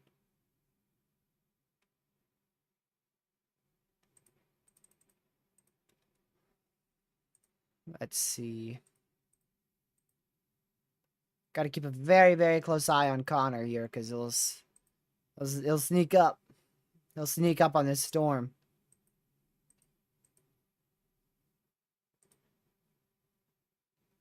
He will get on this storm fast.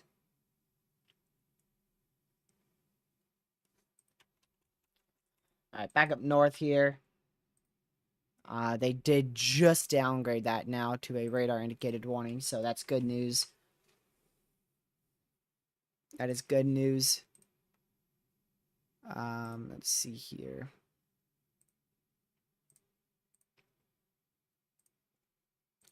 Prime tornado threat is almost over for today. But I mean, it's still going to continue. It's just not as high.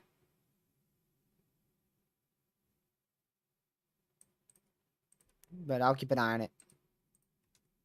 We will keep an eye on it for sure. Let me go back over here.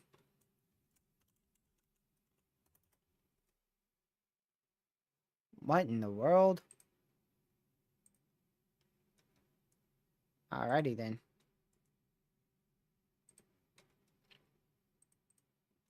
Wow. So we'll continue to watch this storm, y'all. Both of these, all of these storms here.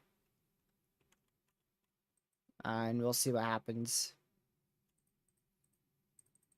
Let's see. When is our next timing for ending stream?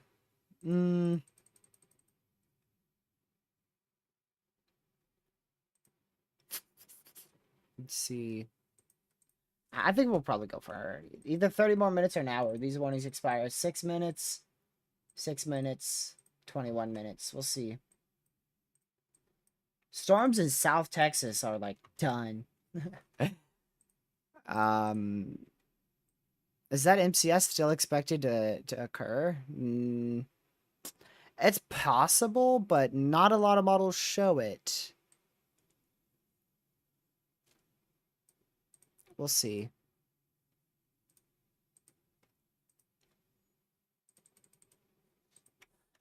Alright. Oh wow, that is just that is just contamination mayhem. I still believe there's a good area of rotation here, but that much is definitely excessive.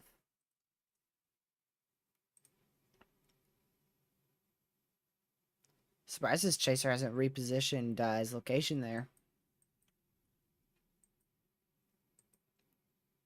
Oh, well, I guess he's still in a good spot because it's going to go just to his northwest.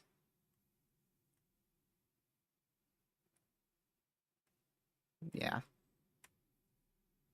It's another thingy there.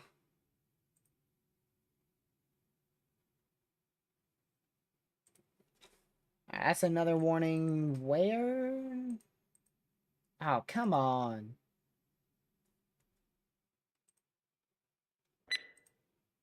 Tornado warning for northern Roberts County in the Panhandle of Texas, southern Ochiltree County in the Panhandle of Texas, Ochiltree, and Roberts County in Texas. Man. So that's now an observed warning up here. As an observed warning. I didn't see it on a chaser feed. What are they talking about? They said live chaser feed. This is literally the reasoning. Live chaser video confirmed tornado.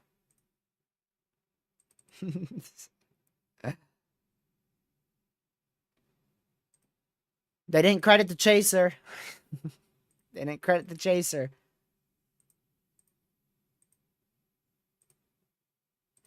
Man. Let me see if it's this guy.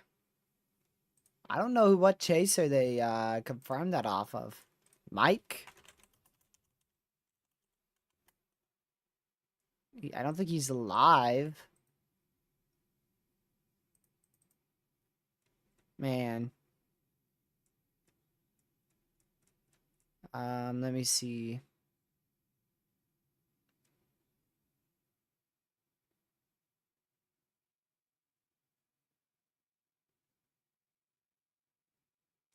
Wow.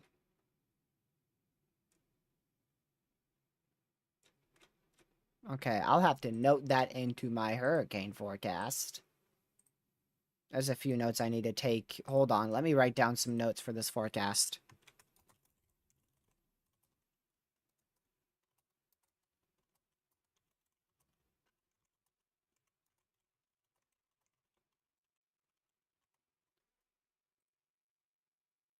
Because if I don't, I'm going to end up forgetting them.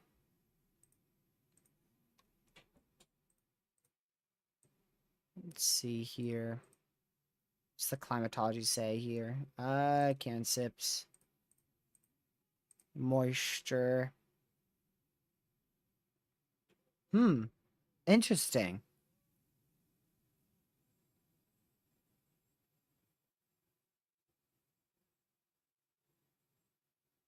Yeah. June is when it's probably gonna start popping off in late May, early June. Wow. Oh, that is crazy. Alright, let me go back to this chaser.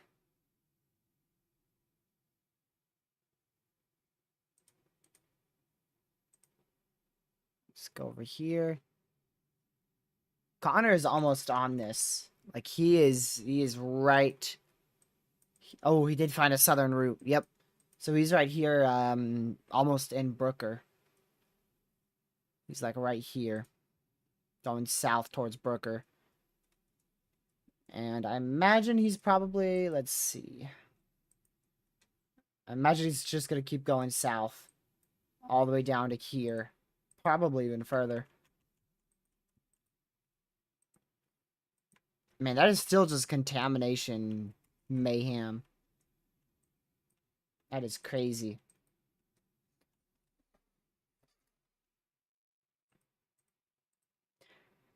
You just have cancer. I prefer not to talk about it, but I did beat cancer one time. However, it has a high probability of coming back. I'm actually going in for my scan, I think June? And that's one of the most likelihood scans that could have cancer still. I still have it. It's just dormant, like a volcano. That's what I compare it to. It erupted and almost not alived me countless amounts of times in 2021 and 2022. And then I beat it in October of 2022. Pretty sure it was 2022. But I won't be cancer free until like I think they said 2029 is when the cancer, if it doesn't come back, will be completely gone. So, and the chemo effects, I mean, those are lifetime. Those are lifetime. So like low energy and out of breath very easily. That's lifetime stuff. And a lot of other things too. Oh, someone got a loop of it on the camera. That's awesome.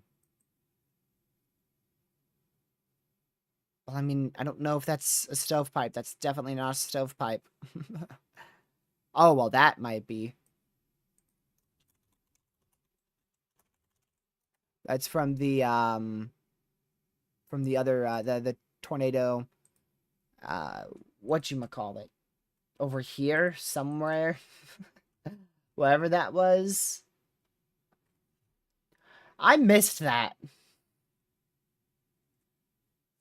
I missed that. What in the heck? I am so glad we went back on the loop. Because, dang. 4-inch hail.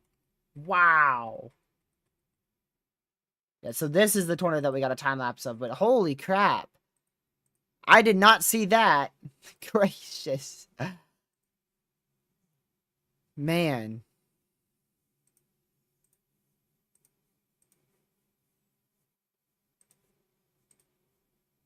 Oh, dang. When did that appear? This chaser has a rope that's about to touch down. I gotta sneeze. Excuse me. Actually sneezed for once. Typically it doesn't happen. Let's see here. Let me go to the current radar. I was like, what is this different? Yeah.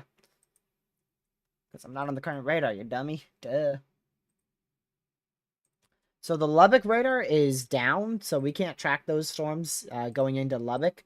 But just know there's a big cluster of storms that are low-wind severe storms with a lot of lightning, some isolated large hail, and isolated damaging winds. Come on, Connor, hit the gas, buddy. Don't speed, but hit the gas.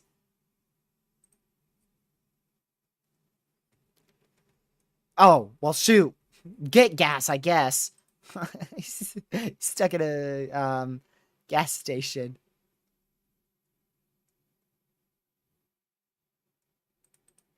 Connor is stuck at a gas station.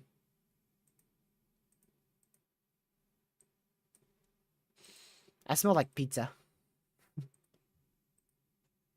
Let me just make sure my family isn't getting pizza without me.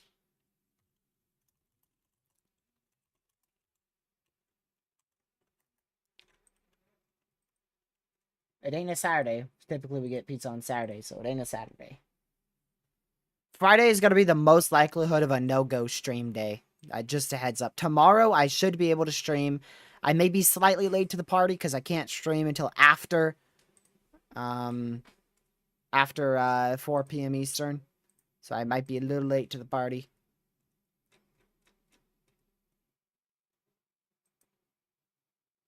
Man, we are go time for hurricane season. Like, wow. I'm going to try to get that done Friday. So if there's no severe weather Friday, y'all, like if we don't end up with a slight risk for tornadoes or something like that for Friday, then I'm just going to full focus on to the video for Friday, which I only have like a couple of hours to spare, like after 4 p.m. So I've got to get the video. The video has to come out at 5 on either Friday or Saturday. So I'll probably be working on that video late tonight.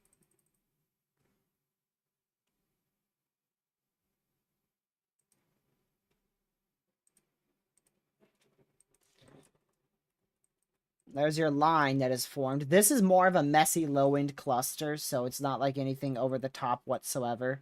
Like, at all.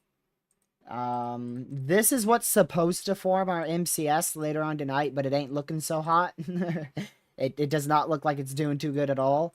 And then this is just a messy cluster with isolated embedded tornadoes.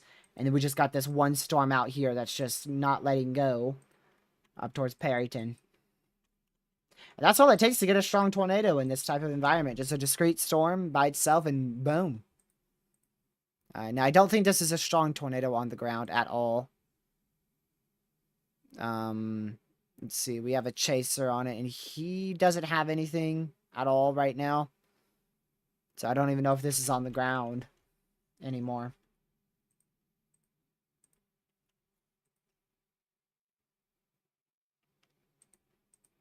Whoa. I just switched to Connor's feed. Gave me a bit of a jump scare there. Let me close out this. There we go. They've already confirmed a minimum of 2 tornadoes today. The reports are at 4, but I'm quite confident both of those reports, 2 reports are duplicates, or like, you know, from same storm, same tornado, different person.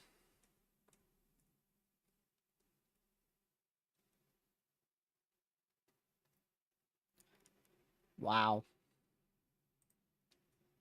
So this is the official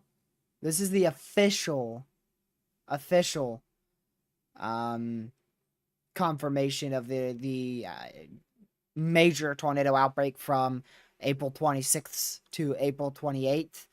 They've now confirmed 30 EF0s, 48 EF1s, 15 EF2s, which are significant, 8 EF3s, which is significant, and 1 EF4, as well as 8 EFUs.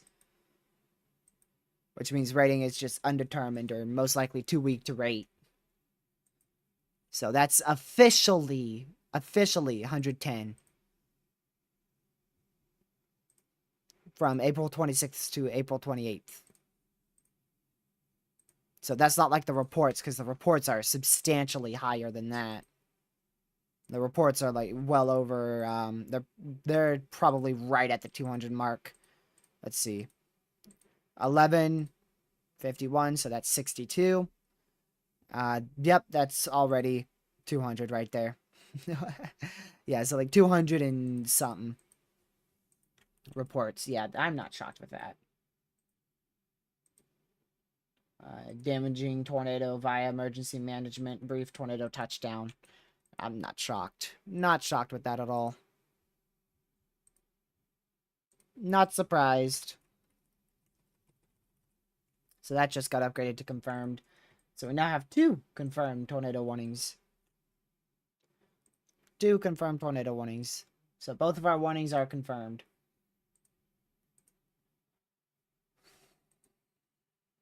Connor's back on the road, booking it south. I imagine he has a full tank of gas now. Let's see. So on the northern storm, that is apparently still confirmed here. National Weather Service still has it observed. I don't see a tornado on the ground, but it could be rain wrapped. But this chaser has like a really good advantage point here. Very good vantage point.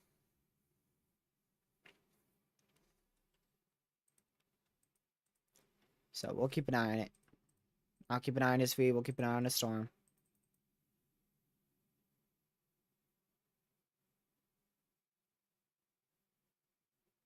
Man. We got a big issue for Monday. I gotta tell you that. I hate to tell you that, but I gotta tell you that.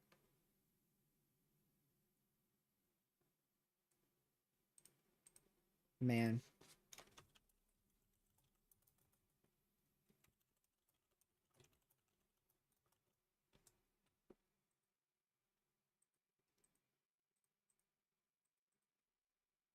We need to keep a very close eye on Monday. That is for sure. I'm still not fully convinced that that's going to be a big severe weather event. Just because I'm not liking how that trough looks. It just doesn't look like a classic trough. It looks okay. But I'm just not getting that classic type trough vibes from it. Not only that, there's still model disagreement too, so not convinced.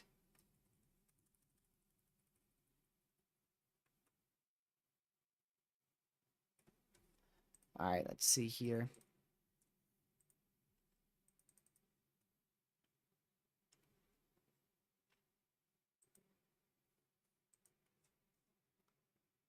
All right. So we'll keep an eye on that storm. The one further south, I mean, I would be surprised if either one of these are still on the ground. That southern one has observed warning for 5 more minutes, expires in 4 more minutes now.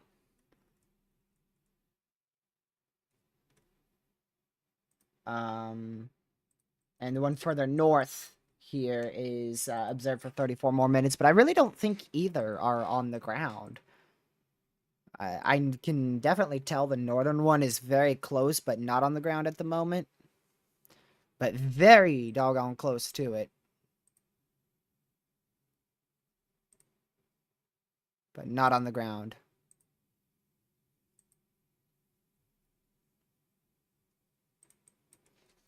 From at least that chaser feed. That southern one, I don't know, but it doesn't look like it would be on the ground from that radar scan. That new scan there. Yeah, still doesn't look impressive. One person in the new one. Hey, that's one too many. It's one too many. I assume you're talking about the one out here. Let's see if we can find that one house. Wonder if we could find that one house. It's got to be out here. Yep, I think this is your one person right here. I see 2 houses though, or two. Don't know if they're houses, but yeah, you see a little land here. So there's your one person. No, right there. You know, it's the terrible thing. That area, let's see here. That area is in the confirmed warning, but really, like, that area, they're not going to get anything, so that's really good. But, I mean, like, come on, why include them in that one? For a second, I actually thought they were impacted by this storm, which is why I said terrible. Because I thought they were impacted by it, but they were, like, that's actually really good. They managed to avoid... I mean, man, they probably just got heavy rain out of that. That's it. That's it. Hopefully they're still seeking shelter, though. Have to turn off my camera for just a second. Alright. Had to get something.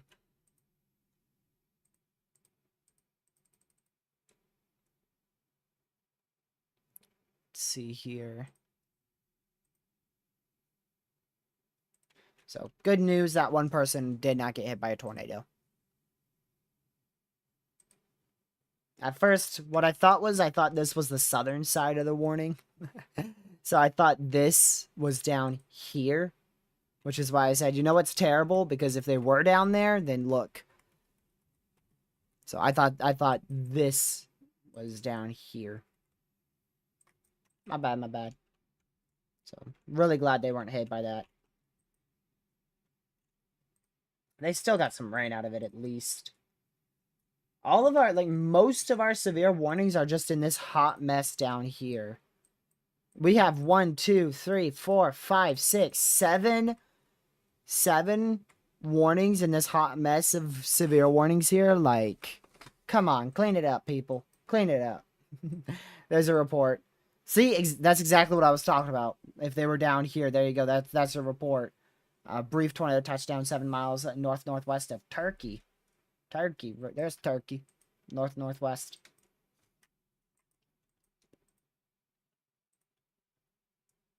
Well, they just removed that, so woohoo. That one person is no longer in a warning. They actually might still be in a severe warning. Hold on. Yeah, they're still in a severe warning, but no tornado warning.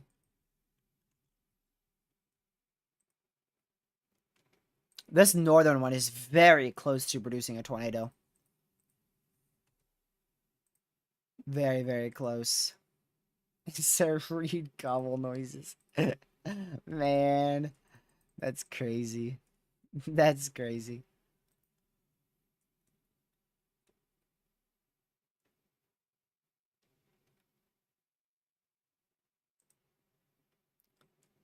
Wow.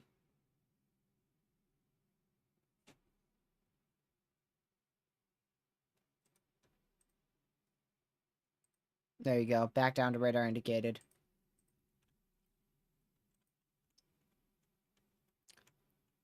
Proxy will probably go into the overnight hours, but the main potential's done. Like we're done. We're past peak. It's 7 o'clock. We're done. Peak was what, 5 to 7? Yeah, 5 to 7 was expected peak via the SPC, and they nailed that. They nailed that because the tornado touched down at 4:58, and this one just lifted. So they nailed the peak time time frame. My word. Guess I need water. Excuse me.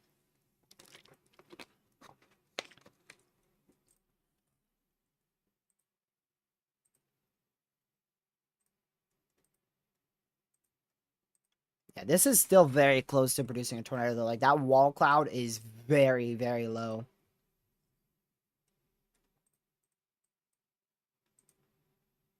Oh, shoot. It did it. Look. It's done did it. Look at that. It blew up. That is definitely not the start of a tornadic thunderstorm, right now at least. That is going to have to fix a whole lot of stuff if it wants to try to become tornadic.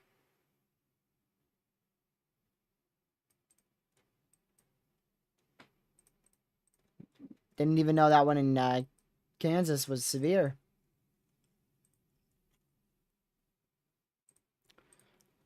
Connor is still traveling south here.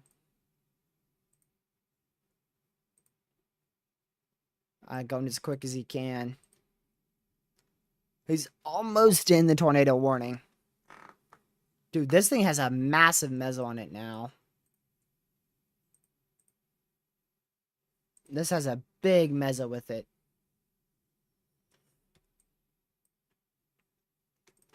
I'm just waiting to see that tornado drop down. It's a current cell merge, not cell split. It's cell merging, that one in northern Kansas. Or northwestern Kansas. This is no longer confirmed. No longer confirmed warning. Like I said, that's where we're back down to radar indicated. But this is going to attempt to drop a tornado soon.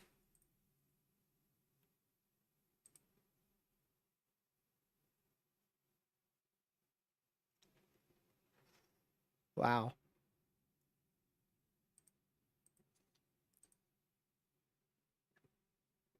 We'll see if it does it again or not.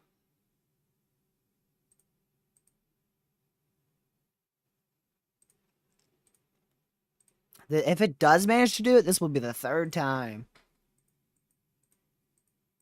Our tornado count is like doubled because of this one storm. Because we had one, we had two further south. This one's produced two on its own. And if it does it again, it'll do a third one.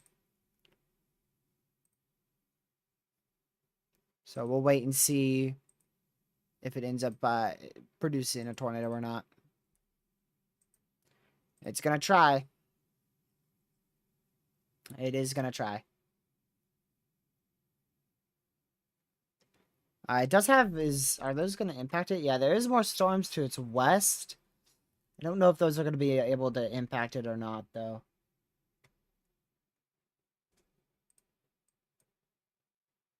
Connor is right here now. This is where Connor is. Let's see. So he's going to get to this hook echo shortly.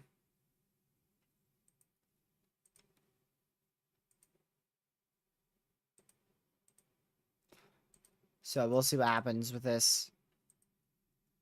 We shall wait. We shall wait for 900 billion minutes.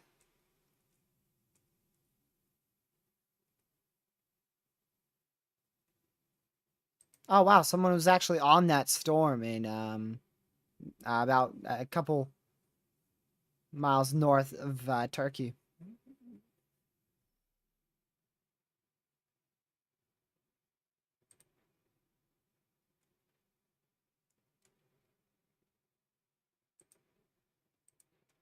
Wow. So, yeah, we'll just wait here for this one storm. This is the only tornado warning. That cluster, some of those warnings have expired, so we're still up to 14 severe warnings, but none are considerable. Yeah, only 2 are possible. Let me figure out which 2 those are. Yeah, of course, the one that was previously tornado warned in the southern, the southern portion of the panhandle of Texas. And the one in Florida. What? Huh? When did that get there? I didn't expect it to take me to Florida. I was over here. I was on this radar. And then I clicked it, and it took me all the way over to Florida. Look at that. Yo. Dude, that's right over the Golden Gate Estates, too. Jeez. Well, that's tour possible. That was not on my bingo card for today. Wow. Wow. Let's see. Now I just wait for Connor. We got another chaser on this, but I can't show y'all in his feed.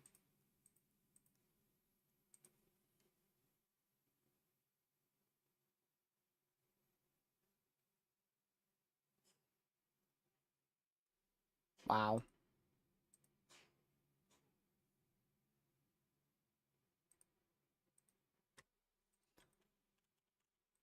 So Chaser's saying that it's actually I don't want to say what they're saying. Just cause. If it was Connor, I'd say it. But it's not on the ground right now. It's close though.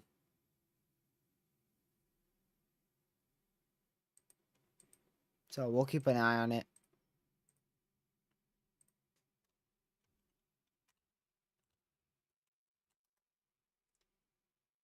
Let me go check this again.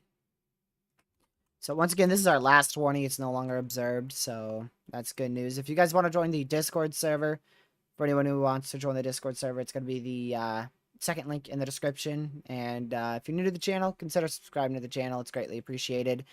And if you can, hit that like button and share the stream with your family, friends, social media. Help spread weather awareness. Let me make sure this is muted before I click on this stream. But that storm in Kansas is now tour possible. For Grove City, Grainfield Park, Quitter. More of Quintner. Yeah, Quintner, Kansas, Grove City. Tour possible, 1.5-inch hail, 60-mile-an-hour winds, northwest Kansas.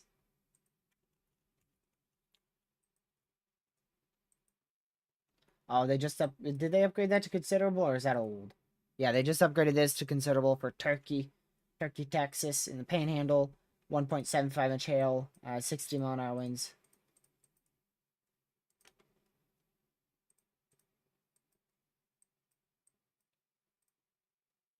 So we'll keep an eye on it.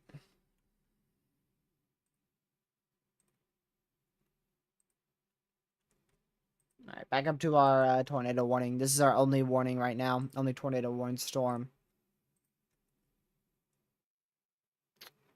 Most favorable corridor for significant severe over the next hour or two. New MCD. That's focused right out here with these storms. The threat for all hazards, including very large hail, strong gusts, and tornadoes, continues.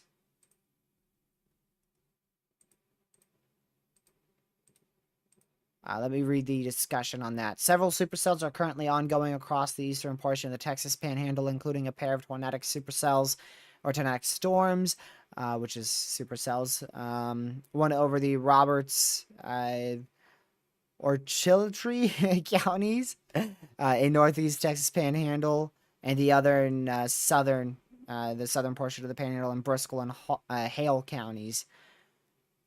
Both of these storms, as well as the other supercells developing the southwestward from the Panhandle to Texas, southern plains, are going to be favorable for updrafts to maintain and storms to persist, as well as mergers and interactions. Let's see, strong gusts, very large hail, tornadoes over the next hour or two. Trends will be monitored for faster storm motion and the potential for more activity to move into western Oklahoma earlier. So, we'll see. I don't think they'll need to watch expansion. Well, we'll see if they pull it or not.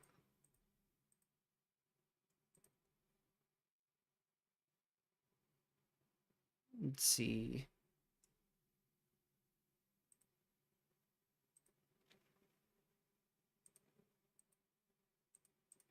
So, we'll keep an eye on this.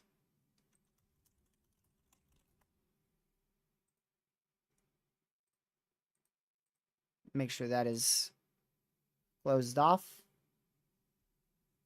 Muted there. Alright. I'm just checking everything, y'all. Alrighty. Well, we'll keep an eye on it.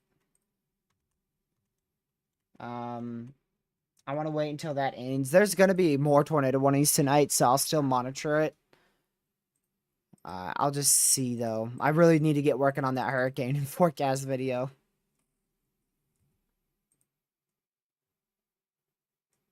Let's see.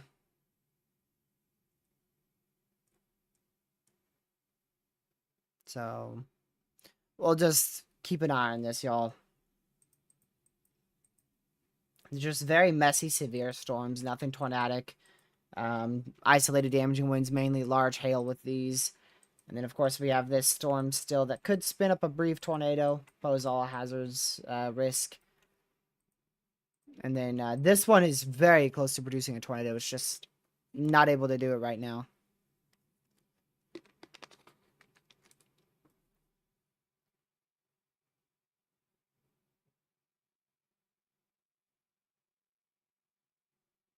Wow.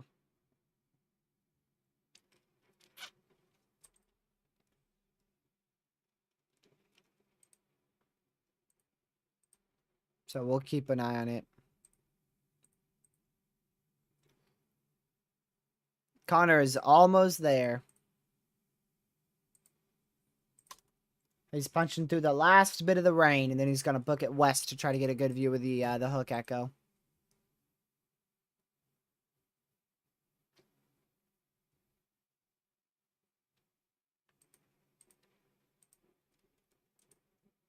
All right.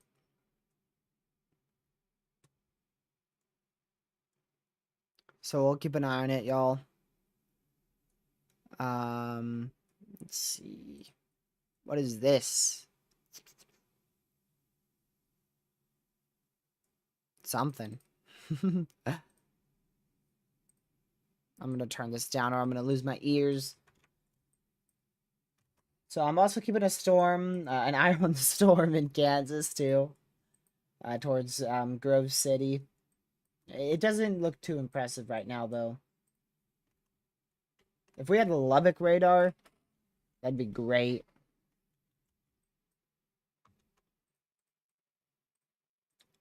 Be great if we had the Lubbock radar. Still tour possible out there in the Golden Gate Estates in Southwest Florida.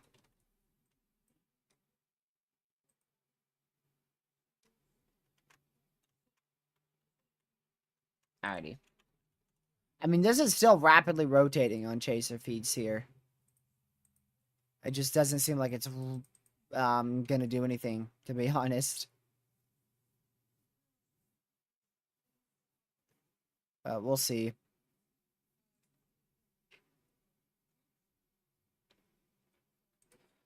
We will see.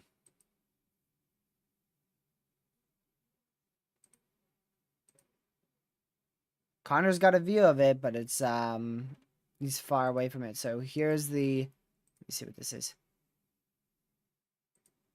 Okay. So here's the view from the one and only Connor Croft. Switch over to this feed. Watch us get an ad right when I switch this. So there's Connor's feed. You can see the wall cloud there in the middle of the screen pretty much. But right now it's trying to organize, so we'll see if it's able to succeed at that or not.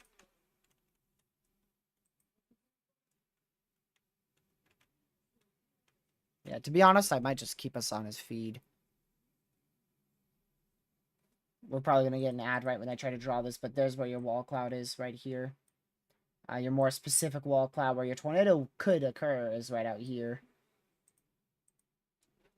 Alright, let me see what he's saying. So he just said that he's going to stay right here and watch the storm. And that's really a good idea. Until it starts coming right at you, so. I mean, he might be far enough south to where he doesn't have to move much. So we'll keep an eye on that. And of course, the radar's above my face cam. For the storm he's on, which again is south of Perryton, Texas. There you go.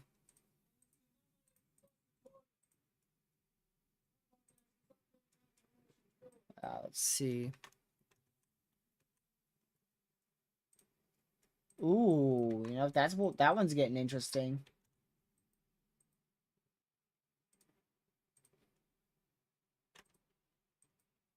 No, not this. Ooh, reports of 59, 50. Is that all 59? Okay, 58, 58, 59, 59. None of them are 60. Those are considered severe reports, though. But this is what I was saying ooh to, because it looks like this is going to attempt to try to form a hook. But, I mean, it's got so many cell merges, it's probably not going to be able to do it. There's no tornado right now, and if it drops, it probably wouldn't be that large, to be honest.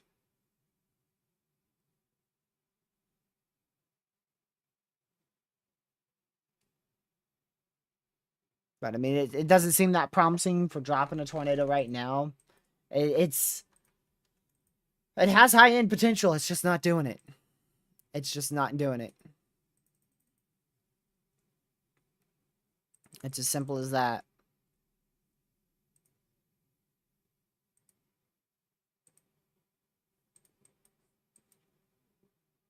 So, we'll keep an eye on it.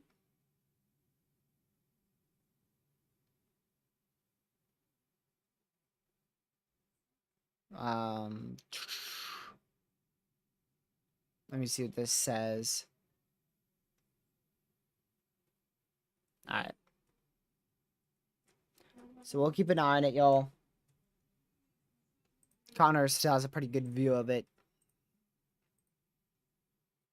Here's the view that Connor Croft has.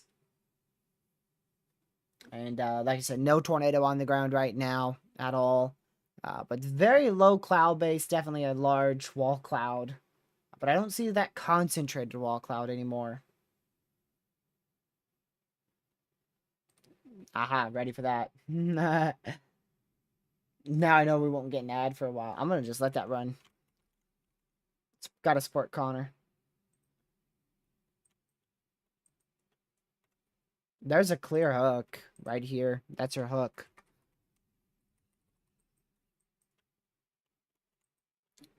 I'm keeping an eye on that one. West of Turkey, too. Texas.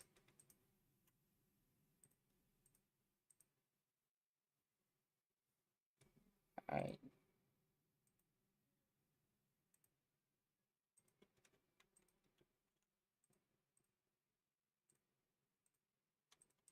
Oh, so there's a severe to the northwest. 1.5-inch hail, 60-mile-an-hour winds, so we'll keep an eye on that one too. A lot of these are low wind severes. That's really what we're seeing most of right now. Aside from this one down here, which is considerable, they don't have torque possible on that, but I wouldn't be surprised if they add that, just in case. And then there's just a messy cluster approaching Lubbock right now, with some large hail and damaging winds.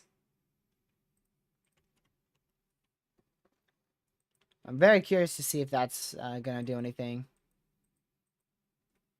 Well, now we can't look at any storms with this radar because all the storms have moved into a radar hole. Like, there's really no storms to track. They're all in radar holes. Or just very, very weak. So that's fun.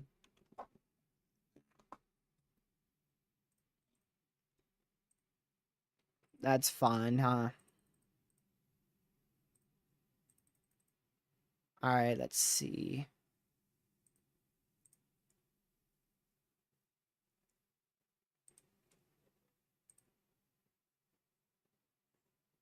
Yeah, we're up to 5 tornado reports now.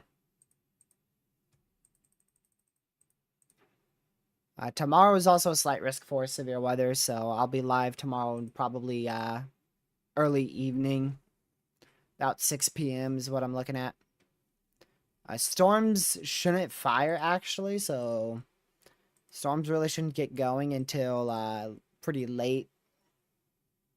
Like, yeah, you're looking at just about 6 o'clock. So that's probably a good time to go live, about 6.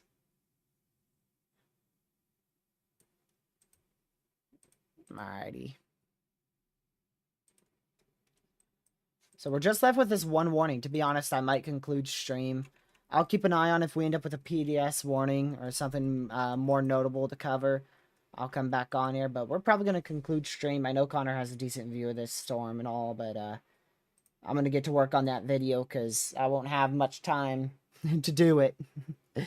And that video is going to take me at least 4 hours to get done, so I got to go do that for 2.5 hours, then probably an hour tomorrow.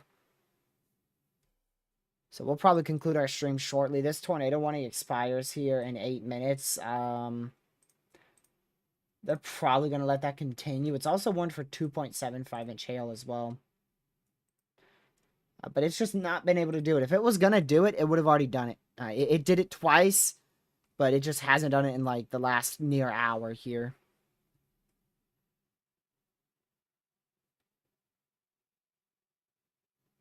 Oh, he got hit with some hail.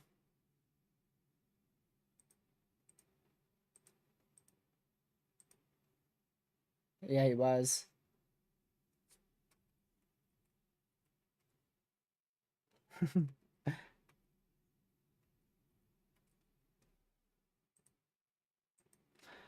So yeah, there's 2 storms up here now, like Connor just said, too. So we'll just keep an eye on these storms for the next couple minutes, then I'll probably conclude stream and go work on my video. Like I said, if we get something precedenting, like a strong tornado, I'll be back. But I don't anticipate that, so I'll probably see y'all tomorrow in tomorrow's live stream. I know we're concluding pretty early. Like, if I didn't have that video to get going, I'd probably stay live for another 2 hours or so. But I'll work. I gotta work on that video. There's so much I gotta work on with that. And this thing just doesn't look impressive anymore. It's a flat base now. It is a flat base. It's still a large mesocyclone, but it's pretty flat. Like, here you go. I'll show y'all. You can see the large mesocyclone still. But there's nothing, like, organized at the bottom of that. Maybe a little something trying to get going there, but I don't think this storm has much time left. Plus, all this stuff's in a radar hole too, so there's not really a lot to say with it. So a few combinations of things that's gonna make me end here. Even though these storms are for some reason just approaching the enhanced, even though I really don't think they're gonna last much longer. That enhanced is offset in a half, to be honest.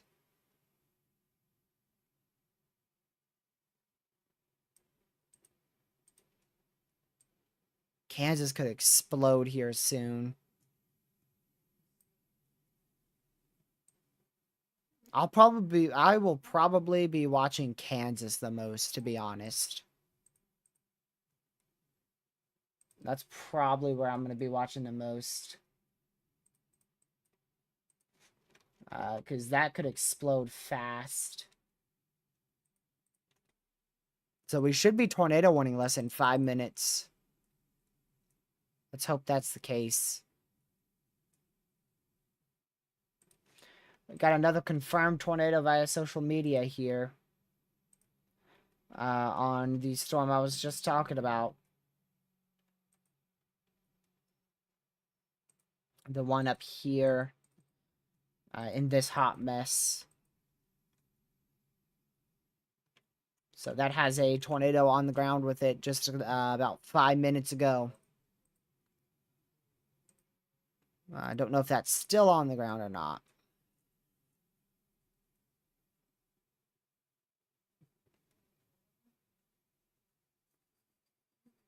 Wow.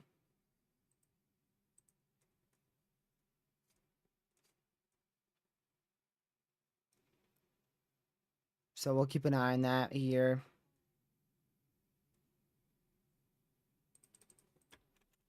So that's from social media that there's a tornado on the ground with that storm. That does not surprise me. Look at that classic Supercell.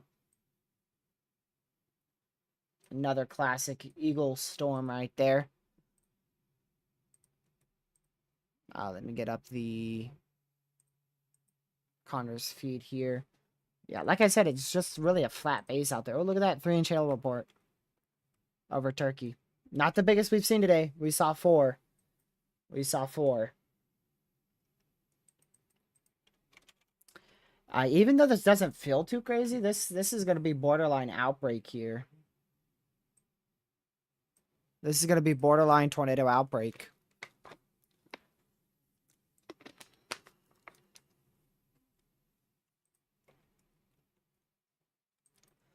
So we're still watching this tornado running up here.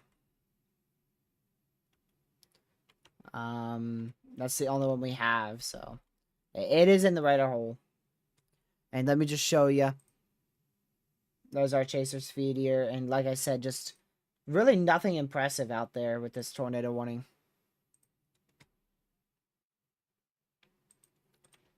Really just not much impressive stuff. Again, there is a tornado unwarned on the ground out here west of Turkey. From social media reports out here in the panhandle of Texas. That storm's getting interesting too. I wish we had the Lubbock radar. So we'll keep an eye on this little cluster here. They're still going to be capable of all hazards as they move up to the northeast. Up that general direction.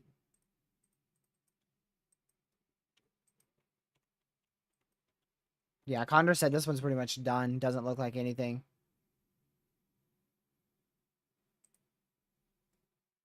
How's the rest of the week looking? Not that bad. Isolated severe to significant storms tomorrow for hail mainly. Friday doesn't look like much of anything, to be honest. And then Saturday looks pretty good. Sunday looks pretty good. And unfortunately, it looks like Monday's going to be pretty ridiculous.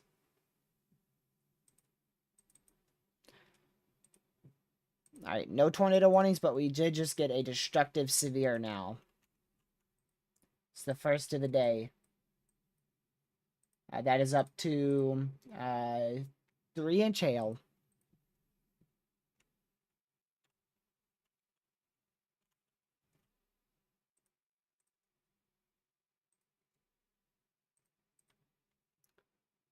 So we'll keep an eye on that.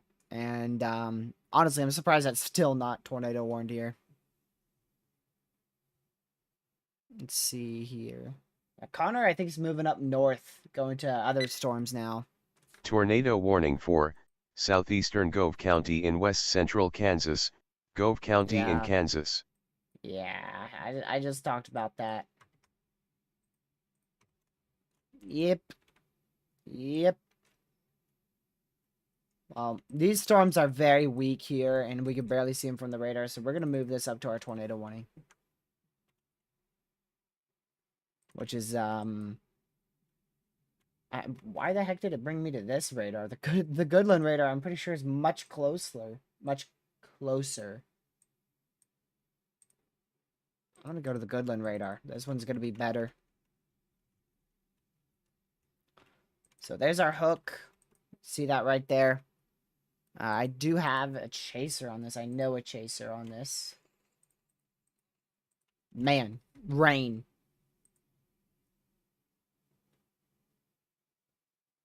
A lot of rain. So we'll keep an eye on that. These storms are definitely going to get going here, like I said, in Kansas.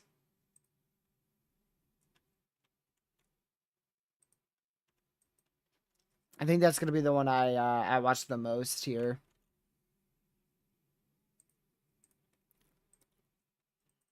So we still have a destructive severe. Just go back and point that out real quick for the Turkey region for 3-inch hail.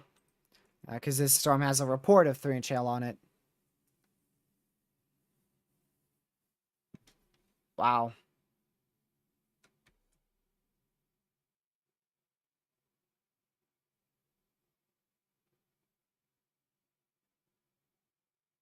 So we'll keep an eye on this.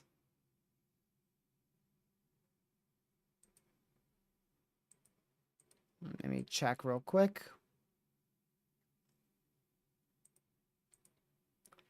Is that Tor possible? Let me see. Let me see if that destructive's Tor possible. It is, okay.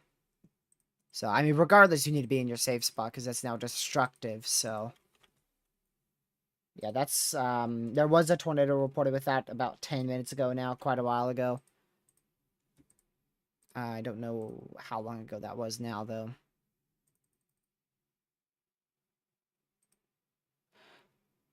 Let's see here.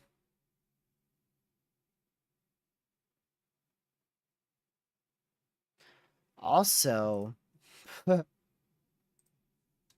this is from nearly an hour ago, but I just got the report of that storm that was Tor possible in Florida now is not even severe. The reason why it went Tor possible is because it had a funnel report on it. That's why it went Tor possible in Florida. Man, this storm is very, very Supercell. Has a lot of Supercell characteristics to it. Out here in Texas, but just not tornado one, but it is destructive. So we'll keep an eye on it.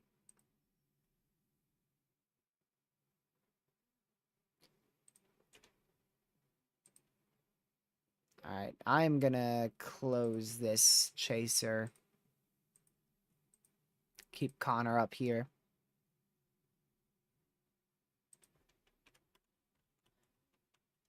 This is in Kansas right now, south of Grove City, Kansas. These storms are trying to become tornadic. And are successfully becoming tornadic.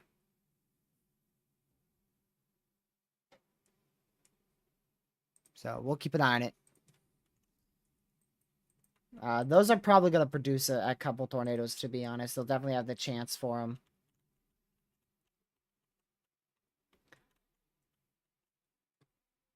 Man.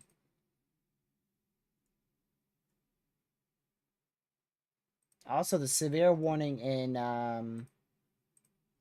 northeast Texas. This one now warned for 1.5-inch hail, 70-mile-an-hour winds. I'm very much debating on ending stream. There's a lot of warnings, but I don't know. I don't know. Y'all think I should keep covering this or go work on the hurricane forecast? because the threat is it's dying down in Texas at least, but it's probably going to start really ramping up in Kansas.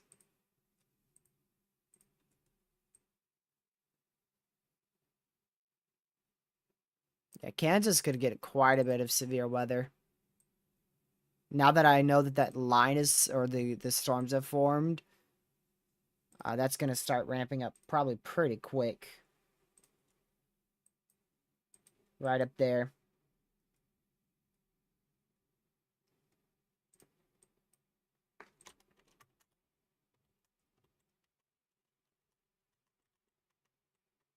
So we'll keep an eye on that.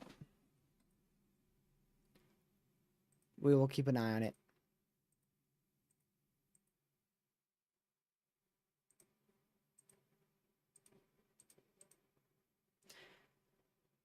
Man.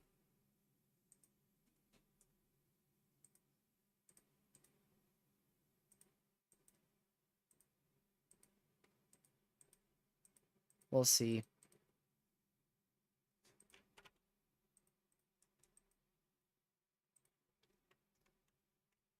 I mean, this tornado warning doesn't even look crazy at all anymore.